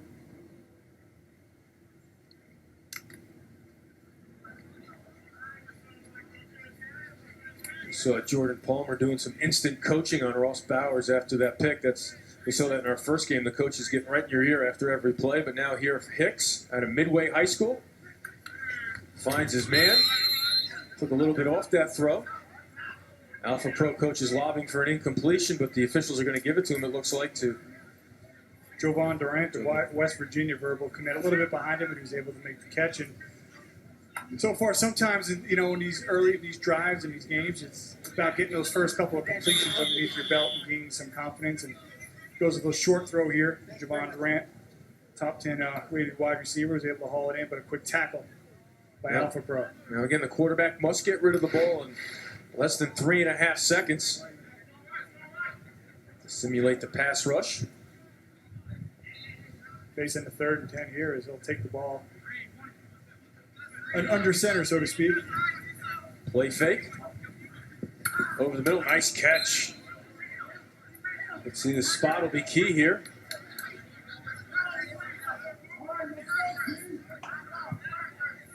Right near the yard marker, what they needed to get for a first down. Trent, what are you seeing here out of the product out of Midway High School in Texas? I've been really impressed with Ben Hicks. Fought his way into the 11 late last night, about 2 in the morning, as we're going through the evaluations and watching all the tape. Decisive player, supreme confidence. I love that throw. People would say, well, he forced it. No, he did it. That's a rhythm 5 inside pivot. Again, Fox 3 Winston, a play that has been run by Brett Favre, every West Coast quarterback forever, and he executed to perfection right there. Short of the chains, but he did his job. We talk in the context many times with quarterbacks that if you were a golfer and you went on the putting green and you hit 20 putts, you might hit 18 perfect putts, but only 15 go in. That was one of the 3 that was perfect. It didn't go in because the play call maybe wasn't the right play call. Maybe the tight end should have gone one step further. The quarterback did his job. He hit a perfect putt. All right, so second crack for Ross Bowers, an Alpha Pro. Pick on the first pass of the game. In our first game, we saw Kyler Murray have a interception his first drive and bounce back. Now we'll see Ross Bowers, a recent Cal commit, can handle it. Good coverage there by Ben Humphreys for Mock Speed, but now Alpha Pro. Their head coaches there, Jordan Palmer, Jamal Robertson, and the Hall of Famer Aeneas Williams. Let's listen in on Jordan Palmer. Let's go here. All right. Get to 14. Taj, you're at H. Okay? You're at F. You're at F, AJ. 5-yard out. Z up top, okay? Hey, on 1-on-1. Ready? Let's get more over the ball, okay, CJ? So right there, Cordell. Taj Griffin, you heard him say that. He's the running back on his way to Oregon. A.J. Turner, an athlete, Northern Virginia by way of Florida. Now Bowers has the hookup. That is Taj Griffin. And he makes the grab. Let's listen in on what Jordan Palmer has to say after the play. Third 23. You got a 10-yard corner out, okay? You're at F. 23. Here we go. You're at F right here. Just inside of X, you're getting up to 10 yards. High angle corner. George, you got to get over there. You're widening for 3 steps close. Okay? So cover 2. We got the corner out. Quarters in cover 3. We're in the middle. Here we go, fellas. So they're looking for A.J. Turner and George Campbell. There's a look at George Campbell. Now Ross Bowers facing a 3rd and 17.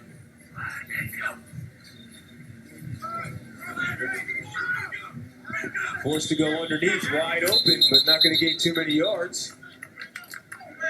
And delay game didn't get rid of it in time anyway. So that catch by C.J. Conrad negated. So the offense is sputtering out of the gate here. Let's hear what Jordan Palmer has to think about that. What's up? You good? I'm good. What do you want? Talk to me. What do you want? I get to you know, they're like playing zone. Like, they're not covering. They're just staying back. Like, What do you want? I don't know. Like maybe. I don't know. Well, let's get a run play. Yeah, we can run it. Yeah, since they're back. If we get to 2nd and 10 again, I'm gonna give it to you. All right. All right, I hope no mock speed relatives or coaches are watching at home and calling in and telling them what they're going to play on 2nd and 10. It's be interesting to see what happens if Taj Griffin can get the ball in his hands. Trent, what do you think of Jordan Palmer as a coach here? He's going to be a future rock star if he decides to go to coaching. He's obviously trying to be the best Chicago Bear he can be. He's got a great chance to be the backup to Jay Cutler in Chicago. He's worked tremendously hard to become a better player. Take this expertise he has in his coaching space and apply it to himself, and he's becoming a better player. But if Jordan Palmer decides to go into the coaching profession, the traditional coaching profession, look for him to be a rock star offensive coordinator and a future head coach one day. Lofty praise. They empty the backfield here for Hicks.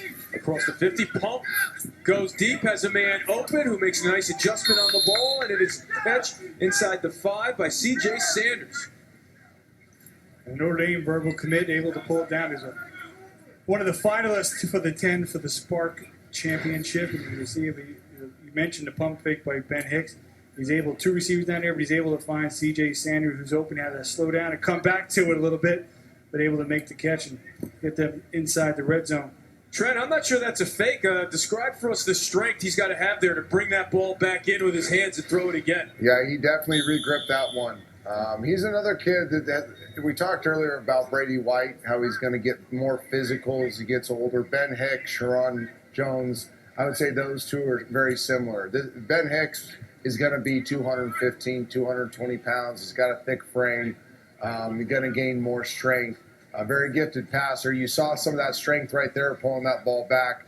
But that play reminds me wanting to cut this to 3 seconds next year. I don't like the chuck and duck stuff. I want the ball to hand a little bit quicker, more like that, more precision type passing. What you're seeing happen is these DBs are getting tired at the end of the day. This is 3rd game of the day. Some of these coordinators recognize that, are going to take advantage of them with vertical routes. Well, he gets rid of it quickly there and goes right back to Sanders, and why not? Yeah, Sanders was able to make the play downfield, and as Trent said, he was able to quickly get the ball out of his hands, a little quick sprint rollout, and puts it right on his numbers. You see, Tommy was able to find Notre Dame verbal commit right on the numbers. No, I think it's kind of ironic because you look at the physical attributes, maybe the style, the form of release, those sorts of things with Ben Hicks, and it's awfully reminiscent to Case Keenum. You know, maybe a lack of ideal physical measurables, but you compensate with a release that you can't coach, the ability to get the ball out of your hand, a little bit of moxie to be able to do what you do right there on the sprint option, look back across your body, make the throw, and sometimes pull a rabbit out of a hat. I think you kind of like that gunslinging mentality, if you will, that he brings to the table. You mentioned Case Keenum. I got to imagine no surprise that he fell in love with that Cougar system and that offense as soon as he went on the trip, and he leads mock speed to the first score of this contest. The team in green and yellow leads 6-0. We're back to Oregon right after this.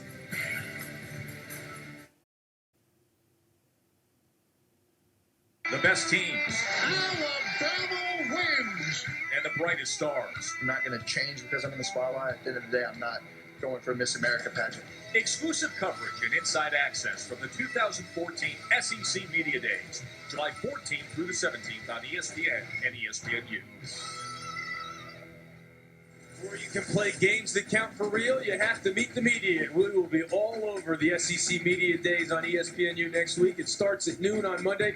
We'll hear from the commissioner. We'll also hear from Gus Malzahn, Will Muschamp, and Derek Mason on day one. Then the old ball coach start things off on Tuesday. But we will hear from every coach. We'll have all the storylines covered for you throughout next week on ESPN U from the SEC Media Days. SEC Media Days seems like the warning that college football is getting close. That's kind of like, all right, it's in sight now. So there you see Ben Hicks and Josh Rosen talking things over. They got the conversion for Mock Speed to make it 7-0. Now Ross Bowers back out there for his third series with Alpha Pro.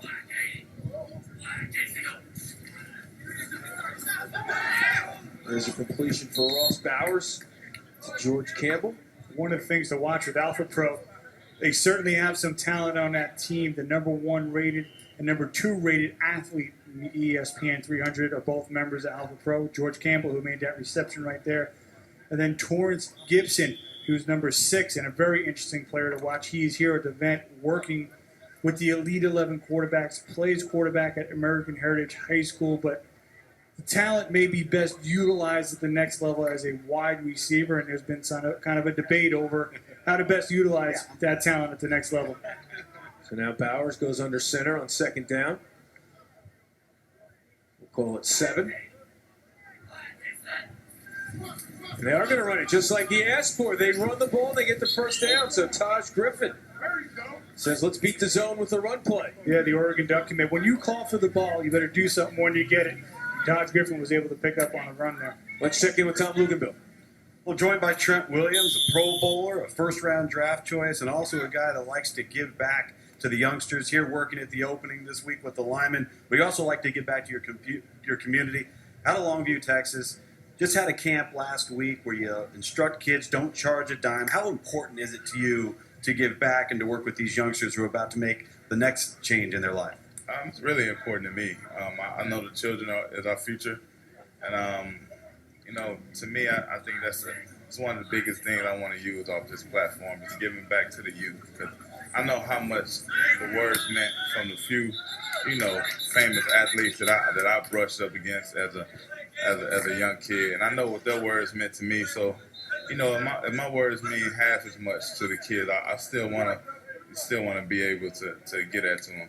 As you see this environment and the instruction and the level of player that is on hand here, how different have things changed from the time that you were being recruited to where things stand right now?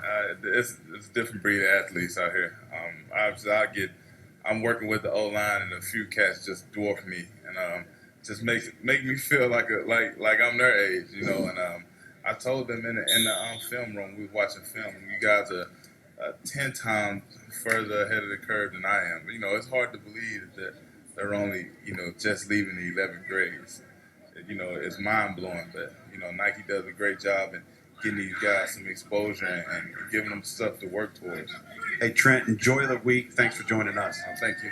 All right, just another lineman, guys. They always want to participate in pack and go. That's never going to change. All right, well, Mock Speed picked up a sack, which forced Alpha Pro into 2nd and long, and now it's 3rd and very long. So let's listen in on the huddle. Let's go to 12. Let's go to 12. No. That's good. No, let's go to 12. Here we go. All right. Cordell, George, Taj, okay, Mark, CJ. Good? Hey, if you get quarters, you can go outside. Cover 2, Taj is bending. Pick your matchup. Pick your matchup. Get the ball up and down quick.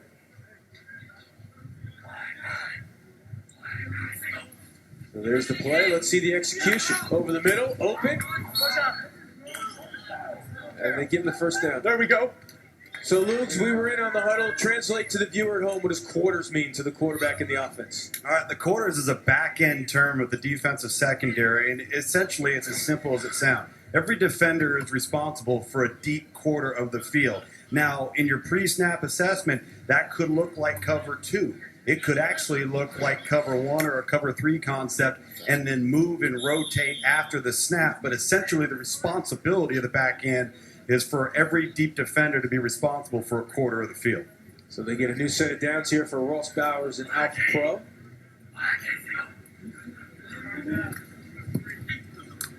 Goes underneath again this time. Found his tight end, CJ Conrad. Trent, I want to bring you in here on Ross Bowers because as you've been talking about throughout these games here, there's so much more than just working on your footwork or your release here for the quarterbacks. And Ross Bowers, son of 2 coaches. His dad's the assistant head coach at James Madison. His mother's a gymnastics coach at the University of Washington. So, quote unquote, being the son of a coach, how helpful is that for an athlete like this in this kind of situation? I personally believe pedigree is huge in quarterback development, not from the physical standpoint, but from the nurturing you get on how to compete, how to overcome, how not let your highs be too high or your lows be too low.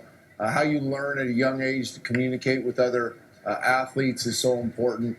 That's one of the reasons I chose Ross. Physically, he's probably lacking a little bit. He needs to gain, I would say, at least 10 pounds in his lower half to stay durable. But he's got plenty of juice in his arm. He's a fierce competitor. Again, quick eye, something not talked about nearly enough.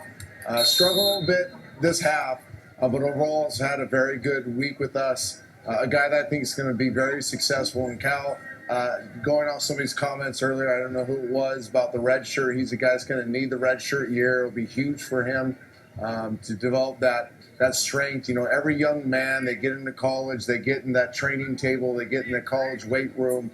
It becomes more of a job. You see their physicality grow quickly. I think once that happens for Ross Bowers, he's going to be a big-time college quarterback, and he'll be following a guy we love at Elite 11, Luke Rebenzer, and I think they're similar. They have very similar styles. Guys that can create with their feet, and have plenty of arm to get the ball down the field. Trent referenced getting on the weight program and the training table, so on and so forth. We take a shot down the field into the end zone, just out of the outstretched arm is the intended target. But if you take those college prospects that were here earlier in the week that we discussed, guys like Bryce Petty, even maybe the biggest change physically that I've seen over the last couple of years is what Travis Wilson looked like coming out of high school at the University of Utah and what he looks like now in just 2 short years. And so they're going to change physically. They're not going to be the same guy that they are now, which is only going to enhance what their physical abilities are. Trent, I want to change the subject and go right back to you on Torrance Gibson, who's number 6 on Alpha Pro. Came here as a quarterback, Elite 11. You see their number 12 in the ESPN 300. Now listed as an athlete, the number 2 athlete in the class. What's sort of been your advice or your guidance to him changing positions and getting ready for the next level? Well, so glad we took a chance this year and took a 19th in Torrance Gibson. He did not earn the right through the regional process to be a quarterback in the opening. He understands that. But he did earn the right to be developed. One, because of his incredible athleticism, his deep commitment to being a quarterback, the type of kid he is. And he had a great 3 days with us where it was just Elite 11. Developed rapidly. He's a guy that his issues are with his upper body mechanics, his stroke. He needs to become more efficient with his release, his stroke. And our coaches did a great job with him identifying what the issues were. He had way more control of the ball after the end of the 3 days. I believe he should be a quarterback in college if he goes to the right fit. He needs to go somewhere where they can resist the temptation of putting him on the field as an athlete, because I agree with what's being said. He'll have an immediate impact as a wide receiver. But if you can have the patience with him and let him develop for a year, maybe a year and a half, you might end up with the Heisman Trophy winner, because he has a quick mind, he's got great athleticism, and he's dying to play quarterback. Wide open for the touchdown there. Ray McLeod. Wide open, as you mentioned, even he put the ball right on the money, and there was nobody around him able to complete it. Nice job by Ben Hicks. Craig, with Ray McLeod, this is such a great environment for him to flourish, because at the high school level, he's used almost exclusively as a tailback in an I formation, downhill run system. And that's not what he's going to be at the next level. If anything, he's going to be a change of pace back in a spread offense type set, slot receiver, bubble screen guy, and somebody that can press the seam, as we just saw right there. His ceiling for development, I think, is extremely high as a receiver once he becomes settled in at one position. In an environment like this, I think will greatly accelerate his ability to lessen that learning curve at the next level. Tom, let's go right back to the throw since you made the comparison of Ben Hicks to Case Keenum. How perfect is that a fit for a quarterback who likes to throw to go to Houston in that system? Well, I think it's a great fit. They've done a great job developing quarterbacks there. And guys, the whole thing at Houston, get the ball out of your hands quick, make wise decisions, let the skilled players take the ball and do what they do best. But you're a distributor, and it's dependent upon your ability to get the ball out of your hand quickly. And you see how decisive that throw was down the seam. He knew he had no over-the-top threat, so he didn't have to thread the needle. And sometimes when you see that guy running wide open, you want to aim the football, and then you have troubles. He didn't do that. Smooth stroke, effortless. He's playing with a lot of confidence right now. Now the conversion, cannot bring in the one-handed grab. Looking for Ray again. So it's all mock speed right now. Ben Hicks looking good, hooking up with Ray McLeod for the touchdown. They lead by 13. We're back to the opening. After this is mock speed doing a little celebrating.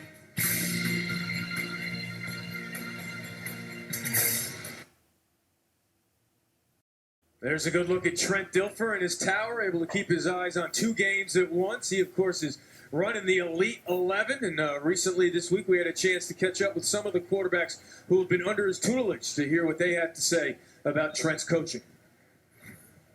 Very, very hands-on. You know, he knows exactly what throw you made because not too long ago he just made it. You know, he's thrown that touchdown, he's thrown that completion, he's thrown the pick. You know, he understands what you saw, what you didn't see.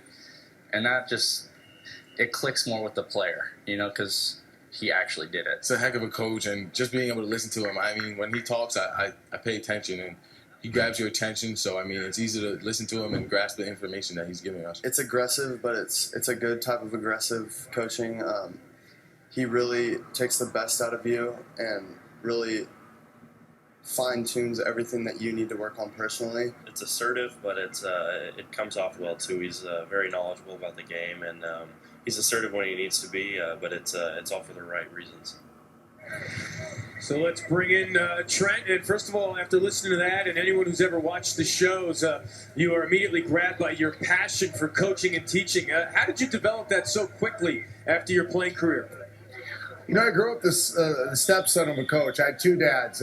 My parents got divorced early, and I was very blessed that my stepdad and my real father really both had key roles in my life. My stepdad was a football coach, a football player at Cal, was a great communicator, loved the kids he coached. And I grew up on the back of a blocking sled. He was an offensive line coach, and breaking down 16-millimeter film on the washer and dryer, fell in love with the X's and O's, and I really fell in love with the relationship. So I think one of the weaknesses of my career was I viewed the game too much as a coach. I was too analytical. I wasn't always decisive.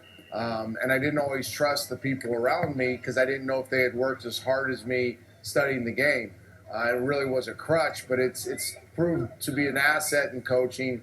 I think I've really fallen in love with coaching the coach as much as the player. I think what we've done with the staff through Nike Grassroots Football and specifically the Elite 11 is pretty remarkable. We've created a new brand of coach, integrating technology partners, really saying, you know, the two most important words in the country today are coach says. Because when coach says something, the kid listens. So you have a choice. Coach can say the right stuff or he can say the wrong stuff. So we really believe in the holistic message, training this kid, his soul, his mind, his body.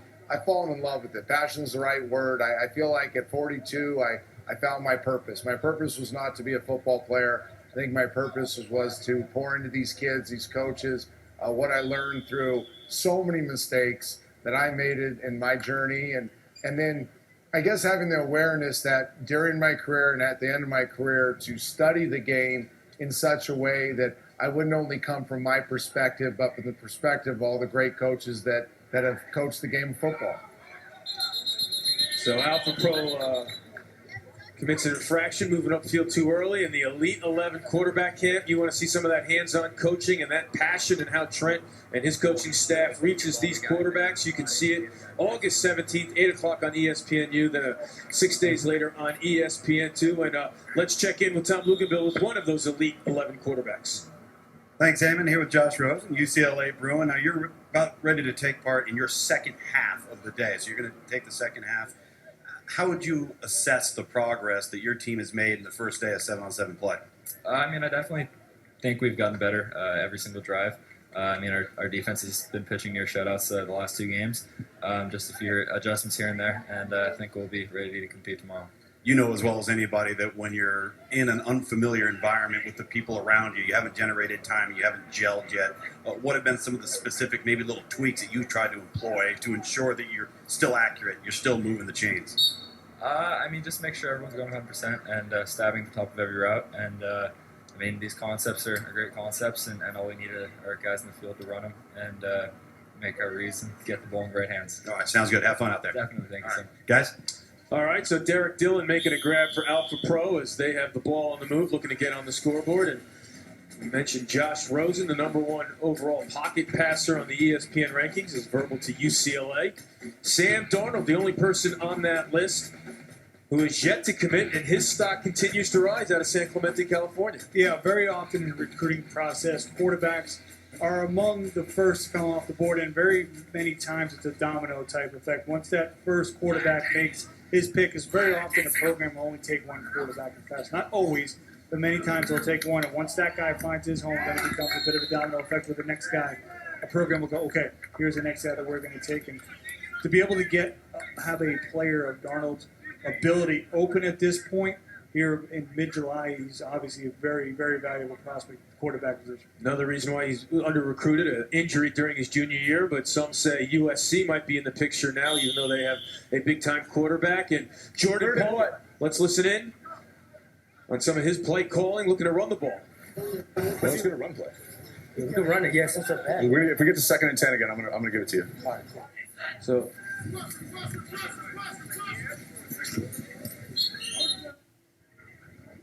all right, so that was earlier. Now let's listen in live here live.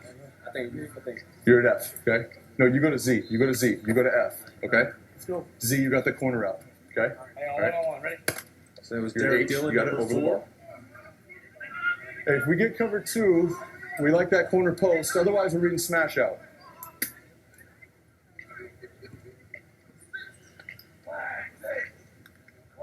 Oh, I like the...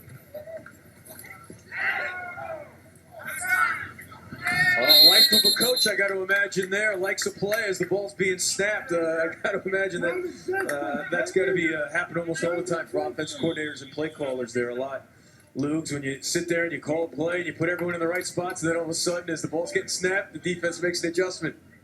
That's why coaches don't have any eligibility. You can set the table, you can prepare all week. At the end of the day, the players are going to have to execute. It's the coach's job, to the best of their ability, to put their players in the best position to execute and win and be successful. That's what takes place from Sunday to Friday night to Saturday morning. You take the field on a Saturday afternoon or evening. But I think that's one thing that you've got to recognize here. That's where the phrase, it's not the X's and the O's, it's the Jimmies and the Joes comes from. You can prepare, you can coach, you can get guys in their spots, but you better have horses in the stable, and those horses better execute on a productive, consistent level. And we've got to give some credit to Josh Rosen, gave some credit to the defense and how well they've been playing throughout this tournament of defense that includes some players like Alabama, verbal commit Minka Fitzpatrick, Adonis Thomas, one of the top outside linebacker prospects in the nation, a member to ESPN 300. This mock speed defense has really made things tough for Alpha Pro and helping so far to pitch a shutout. So they give it back to Hicks with 12 seconds left in the half. Let's see what Charlie Fry and Bucky Brooks dial up here. They go under center. Now remember, they can run the ball if they just want to run the clock out. They go underneath. Catch made there by Preston Williams. And that should do it for the half. So an impressive first half by Mock Speed, putting up a goose egg defensively, but also on offense, Ben Hicks. Midway High School going to Texas, going right down the middle to Ray Ray. The team in green and yellow up 13-zip at the half. We're back to Oregon after this.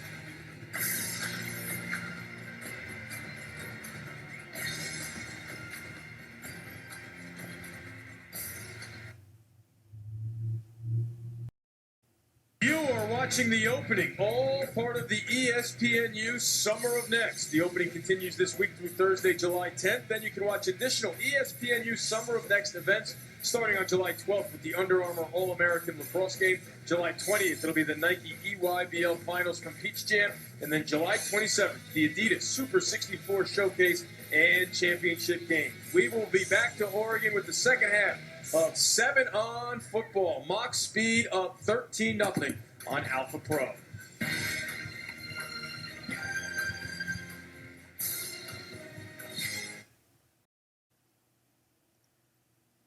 McEnany along with Craig Halbert and Tom Luganville. We're now rejoined by ESPN National Recruiting Analyst Jerry Hamilton as well. And now we get our first look at Josh Rosen, the #1 pocket passer in the class out of St. John Bosco High School in California, on his way to UCLA. Over the middle, finds his man. That's Ray McLeod. Yep. Ray McLeod, who had a touchdown in the first half. We're a tremendous athlete, can be utilized a lot of different ways, and see Josh Rosen come in, just the balance and the command, and right away makes a decisive throw to Ray McLeod. And Ray McLeod, one of the guys the college coaches absolutely love out of the Tampa area. Florida, he's high on the board. Clemson, he's high on the board. He's a guy that the college coaches love because he's a total package, academically, and his versatility as a player, could play running back, receiver, or corner. We welcome back Jerry Hamilton. And Jerry, I want to ask you on the other side, Alpha Pro. They didn't put up any points, but Taj Griffin showing the fans in this neck of the woods why they're so excited to get him up here to play for Oregon. Absolutely. I mean, I'm sure you guys have talked about it. Running backs, they don't get a lot of touches in this event sometimes, but every time Taj Griffin takes a step, it's explosive. You know, you just see the speed, the quickness, the burst. I mean, obviously he did really well in the Spark competition, and he's a perfect scheme fit for Oregon. You talk about guys that make good college decisions. That is a perfect scheme fit for Taj Griffin as a running back return specialist. A slight build, not your traditional running back, Right. but very much in the mold of a DeAnthony Thomas, where he's got good hands. You maybe short passes, get him the ball in space and let him create. Rosen hooks up with C.J. Sanders. It looks like they're on the grab. C.J. Sanders, number 8, on his way to Notre Dame, out of Notre Dame High School. And Luke, what do you think about Taj Griffin on his way to Oregon? Well, when you're a dynamic guy that's at their best in space, that's what the college game has turned into. When you can be utilized in a variety of different ways to create mismatches, because that's what offensive football is about, he's the ideal type of player. As you guys referenced earlier at the running back position, he lacks ideal measurables. He's not an overly physical guy in terms of stature, but you don't have to carry the load anymore in today's game, so he can be utilized in a variety of roles. One thing I'd like to note on that deep crossing, or what we call a climb route, the ball placement there for Josh Rosen, how effortless it was from just a balance and a smooth stroke, drops the ball right in, nice and easy. He's having a very good opening drive here. So that play almost gets picked off over the middle. You know, I want to go back to Taj Griffin. Jerry, he's out of Georgia going to Oregon in our first game. Quarterback out of California, as you mentioned, going all the way to Florida. Has that always been involved in the recruiting game, or has that changed in the last 5 or 10 years where the whole country opens up for each and every program? You know, there's always been certain programs that can go anywhere in the country and recruit. You brought up a great point, though. Florida, you know, with winning the national titles with Urban Meyer, Tim Tebow. Guys, you know, Tim Tebow resonated with kids.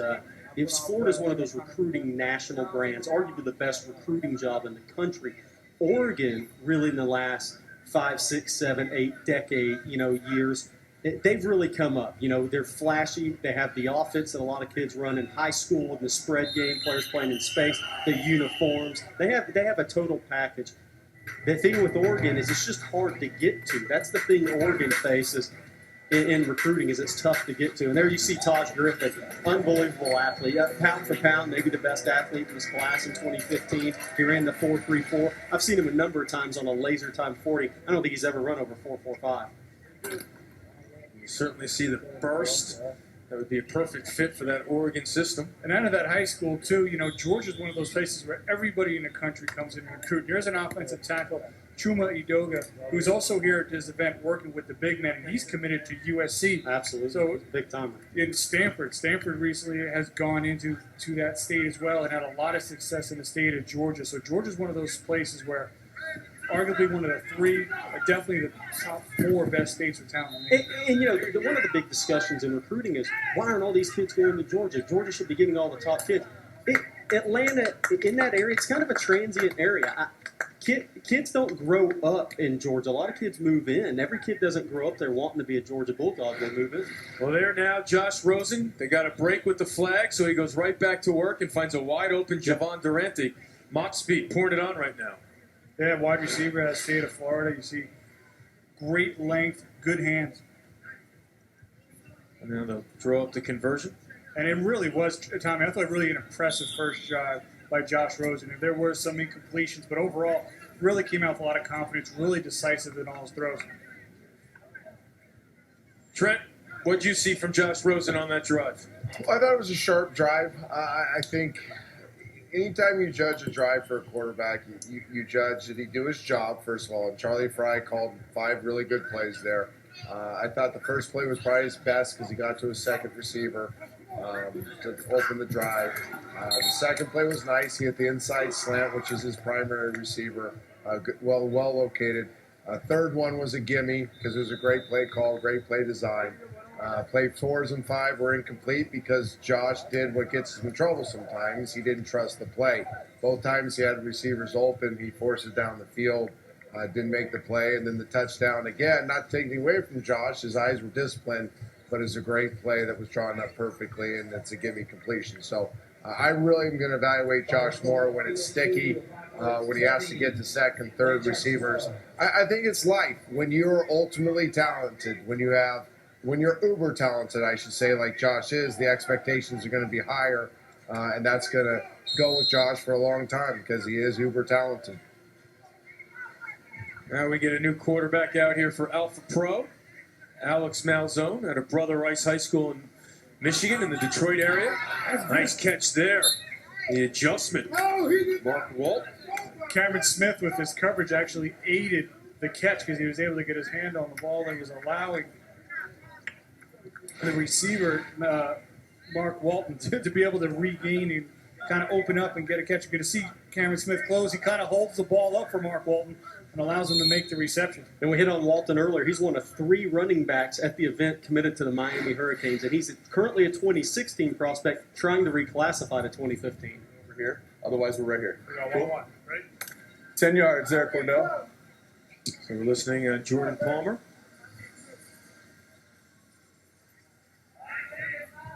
See Malzone staying home, going to be a Michigan Wolverine. Over the middle, incomplete. Did not come up with the grab, a little low on the throw. So now let's listen in to Coach Palmer.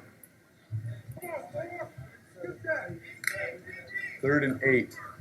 I want you to work in the middle of the field again. You go to F, okay? Let's go to 66. Smith again. Let's let him work over the middle of the field and win.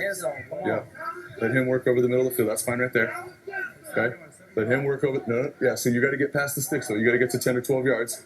Find a zone in there. Okay? Still go through your progression, though. If he's not in there, we still got X. You're at Y. You're at F. Return out of that thing. Coach Palmer directing traffic.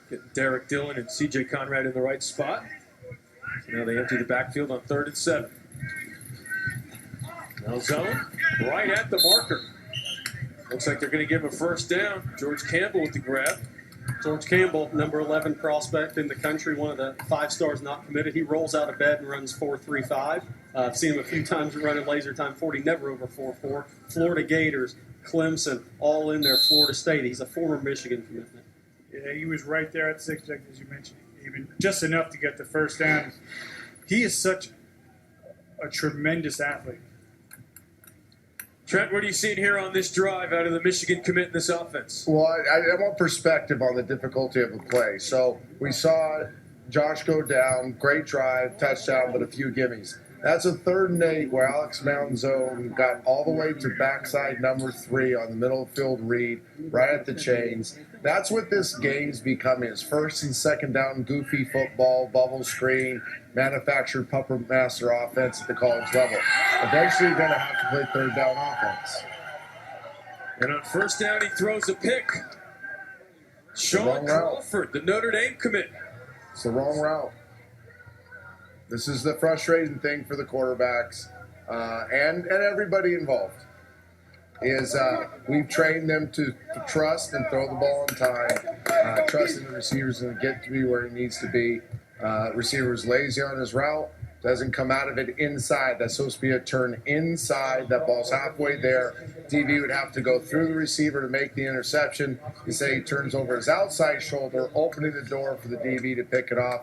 It's not a fair game, but this is the difficult part, which Tom Luganville has talked about, integrating new wide receivers with new quarterbacks and still having a semblance of timing in the passing game. With Alex Malzone right there, the one thing you want to see him do, and you're going to have that coach stand behind you in practice, don't stand there and watch. Don't become a fan. Chase the ball. Get that ball, become a tackler, and then don't let a negative outcome define you. Don't let a negative outcome create a perception of you. So how you respond to that immediately when it happens will carry over and be noticed by the people around you.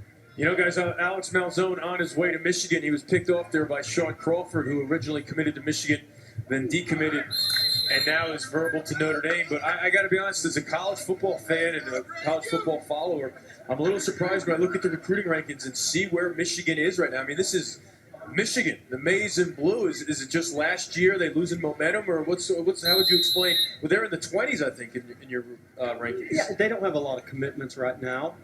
Speaking of Michigan, they have lost a little momentum. James Franklin coming into Penn State, though, that has hurt Michigan a little bit on the recruiting trail. That adds Urban Meyer, James Franklin is a tremendous recruiter, and Notre Dame to the region. That adds another really good recruiter to the Midwest region, and I think that's affecting Michigan.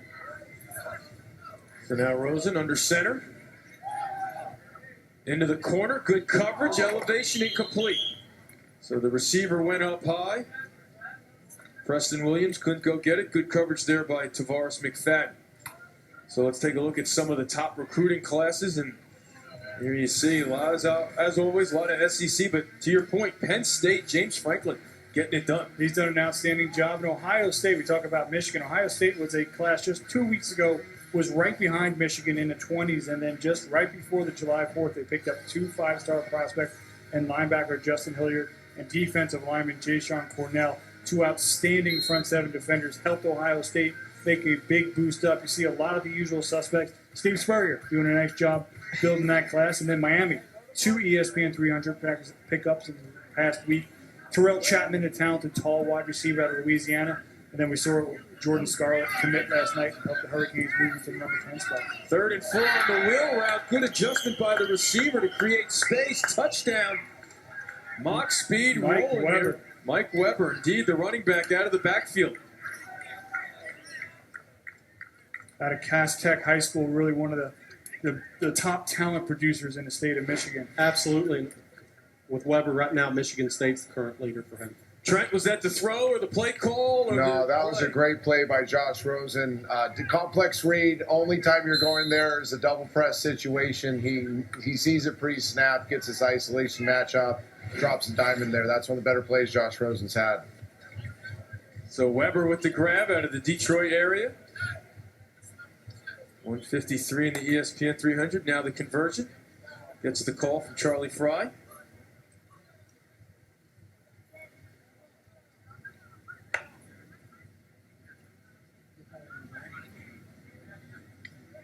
And there seems to be a little confusion. This is what happens when you have a playbook that's been implemented 3 days ago and a bunch of guys that don't know each other. And maybe the guy celebrating too much after making the touchdown catch. Mike Weber went straight to the sidelines, so there's a delay of game, so that'll push it back. He's like, I caught the touchdown pass. What more do you want me to do? Times have changed. You got to go vine it. Isn't that what the kicker's for? Where's the kicker? Got to go get your selfie in your vine after a touchdown like that. So Charlie Fry's going to have to go to the back of the binder to find a longer play. We talk about Weber, though. This is a great opportunity for a lot of these running backs to showcase their ball skills and what they can do beyond just getting handoffs, how they can help a program in other ways, and their ability to stay on the field despite what situation changes there may be.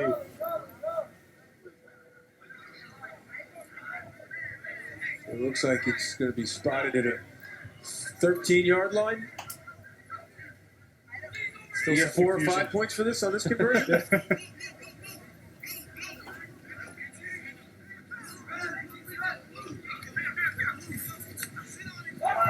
Over the middle, double coverage, knocked away. So they do not get the conversion. Knocked away by Cecil Cherry. Jerry, thanks again for stopping by and giving us all the information. Mach Speed dominating Alpha Pro right now. 10:34 left to play. We're back to Oregon right after this.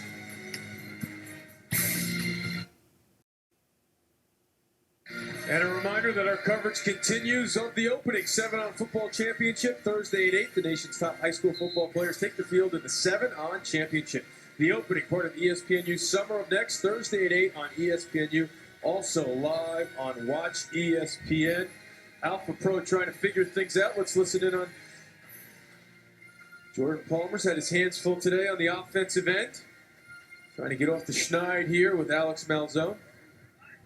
We'll check in with him in just a second. Here's Malzone. Pumps again, has to settle for the dump over the middle. Nice adjustment there by Mark Walton. And he shows off some fancy moves. A very nice run after the catch by Mark Walton. Out of Booker T. Washington High School, a program that turns out a lot of talent, as Jerry mentioned a little bit ago. Young man trying to reclassify. Now, there wasn't anything there for Malzone, so we just wound up bringing it down to Walton. And you know what? You check off, you dump it off, and then you let an athlete make a play with the ball in his hands. Let's listen in on the outside. AJ, you good? Down the middle? 1 to 2 to 3, Alex.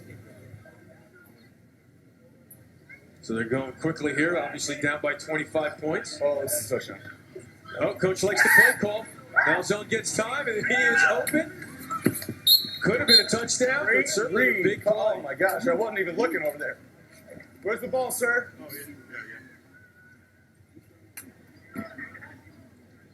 George, you're at Z.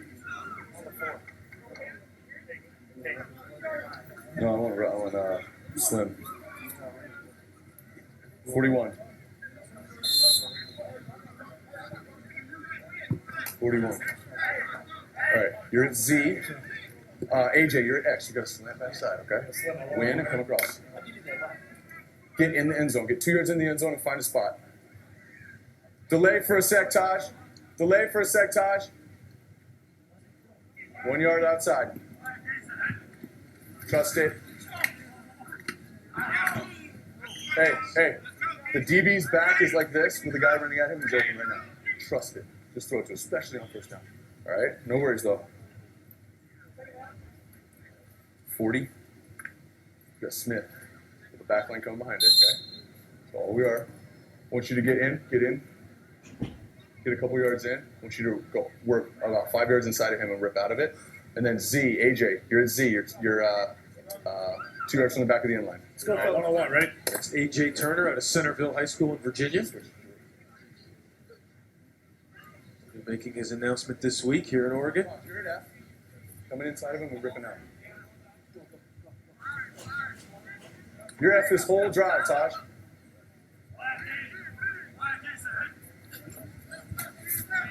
Malzone looking left. He finds his man. A.J. Turner through traffic makes the grab. Yeah, that traveled seemed like through a couple of hands before it landed A.J. Turner at the back of the end zone. But the end result, 6 points. A.J. Turner had a chance to meet up with his dad yesterday, Lamar, and he says his favorite position, anyone that puts the ball in his hands. You're going to see him coming underneath. You're going to see the ball travel right through. Hey, Tom, I want to bring you in on this one because we always focus on the offense, it seems, in this. But Minka Fitzpatrick, was he ball watching on that play to let A.J. Turner get behind him as they convert on the conversion? Well, it depends on what type of concepts they're in. If they're in zone, they're man, they might be in some form of combo coverage. But As we all know, the tendency to peek from the corner position, even when you're in man coverage, because you want to make that big play, can get you in trouble. You lose sight of the defender, and now all of a sudden you've broken down the principle of the defense. So depending upon what was called there would be the answer to that question. But, I'm glad you brought up the defense, because we're talking about guys being wide open. There's going to be no such thing as guys being wide open at the next level anymore. Being wide open means there's a busted coverage from now on. You're going to have to throw into tight windows. Guys are going to continually be covered. And it's not just the quarterbacks that have got to adapt to that. It's the skilled position players that got to learn the little nuances and subtleties of the position that give them an advantage over somebody of equal or maybe even greater talent. I want to go back to that conversion real quick. George Campbell came down with it. Number one rated athlete, and what they did is they just threw the ball up and allowed him to go up and use his athleticism and his height. A very fast, very lengthy athlete, and just threw it up there, and he could be a red zone threat. Now mock speed, Josh Rosen back out there. Looks up with JaMychal Hasty for a short gain. And one last thing on George Campbell, too. Malzone hit him on that conversion. One of the knocks on him is his hands. They've been a little bit inconsistent, but you saw right there, he was challenged, he went up, and he made the catch. I don't necessarily think that he's one of those receivers who just naturally plucks the ball out of the air, but he's got good hands. He can make the catch, and with that type of size and just blazing straight line speed, he can be a dangerous weapon on offense and can really ultimately help a program in a lot of different ways with his athleticism, even if it's not at wide receiver.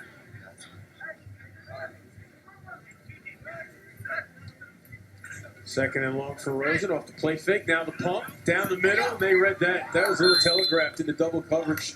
Craig, we saw from up here both DBs broke on that ball and had a shot at it.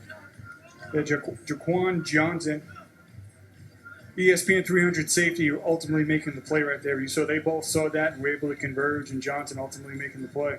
So now third and long.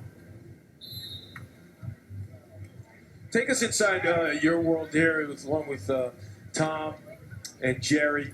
Part of this is your rankings. I mean, you guys are looking at these guys just like everyone else is. How volatile is that 300, or how can a guy move up or move down, or how does that work? It starts out with junior evaluations that are a little bit broad. The ESPN Junior 300 for the 16 class just posted this week. These guys were a part of that last year. And, we go through the tape with the initial 300 in the spring, and it was just over the outstretched hands. C.J. Sanders got another look at that. He knows he probably had a chance to go with two. Didn't really need to go with one. But getting back to the evaluation process, and we had another update in June. There'll be one at the end of the summer, and it's about taking all the pieces. Ultimately, what's most important is the film. How do they play the game on the field, in shoulder pads, in pads, just period, in a game setting? Because ultimately, that's what it is. All these other things are great tools to help in the evaluation process, and then put it all together. How volatile is it? That depends on how much information we can get from each year. And there's always, the more information we could take in, Tommy, to help us make the best conclusions on how a prospect can compete at the next levels, how much that will change. Yeah, and keep in mind, if you're examining two classes at a time, which we are now, the 2015 and 2016 class, you're looking at upwards of 3,500 to 4,000 prospects. So it's always going to be ever evolving. It can be volatile. There's going to be shifts up, down, new entries. But this event here, as a resource and a tool, as you referenced, as we almost had, we do have a reception off of a juggled pass. That's been a tough day on offense here for the boys in orange. So Adonis Thomas for mock speed, able to get to the tip drill interception. As Jordan Palmer and his offense looks like they're going to have to settle for just the one touchdown and a conversion, as that should do it for mock speed. And to finish my point there, Eamon, it's an ever-evolving process, but this event, at least you have prospects that are competing against one another where they're challenged. It's not easy, and you've got them all in one environment, which does help as a resource and a tool. But I think more than anything, when you go to the film, it's not the highlight videos that you're going to be wanting to make assessments off of. It's game film, and it's what we call hit tapes, where you're pulling plays, the good, the bad, and the ugly, mediocre plays, poor plays. And trust me, great players have them. There are no perfect players. Here's Weber, who made the catch on the touchdown. Looks like they will run the ball game out. So Ben Hicks had an impressive first half. The defense was very dominant, and Mock Speed with a convincing win over Alpha Pro. There's a look at Josh Rosen, the #1 pocket passer in the class of 2015. Alabama-bound Minka Fitzpatrick will celebrate as well. Tough day at the office for Alpha Pro and Alex Malzone as Minka Fitzpatrick on his way to Alabama celebrates the 25-8 win. Let's check in with Tom Luganville, who's with Ray McLeod. Well, Ray had a great day today, exclusively playing as a wide receiver.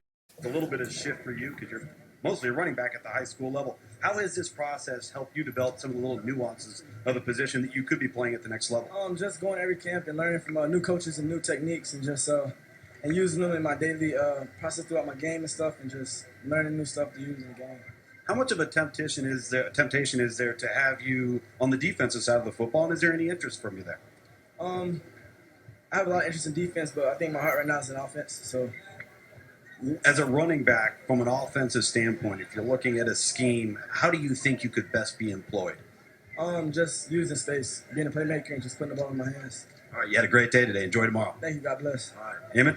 All right, I think the what defense was brought up was the real answer, I think, Greg. But what stood out to you as we get ready to take a look at tomorrow here for more 7-on championships? We saw so many great players, and I think ultimately you have to begin with the ESPN 300 #1 pocket passer, Josh Rosen, and his job that he did today. He came in the second half for Mock Speed, and really from the first moment he stepped on his field, played with a lot of confidence, made some great throws. There were some incompletions in there, but ultimately he allowed his receivers to make plays as well. And really, when you talk about Josh Rosen, there's a great amount of physical tools, a lot of consistency in his play, and a lot of times he makes things look effortless.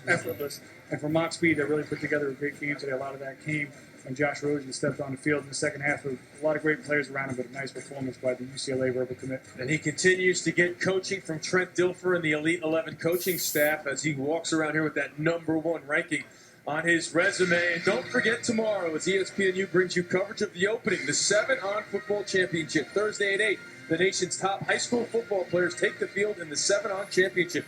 The opening, part of ESPN U Summer of Next, Thursday at 8 on ESPN U, also live on Watch ESPN. We'll get involved in bracket play, so maybe Josh Rosen will be back. We saw Kyler Murray, the Texas A&M commit, earlier today in our broadcast. The lineman challenge, and as I mentioned, about 3 announcements as players will let you know where they're going to college. That's all on tap for tomorrow. It's been another fun day of football here at the opening. The 7-on championship pool play is done. It's now time for bracket play as Mock Speed knocks off Alpha Pro 25-8. For Craig Halbert, Tom Luganville, Jerry Hamilton, and Trent Dilfer, I'm Eamon McEnany. Coming up next, College Football Live. For more information, log on to ESPN.com. So long from corporate.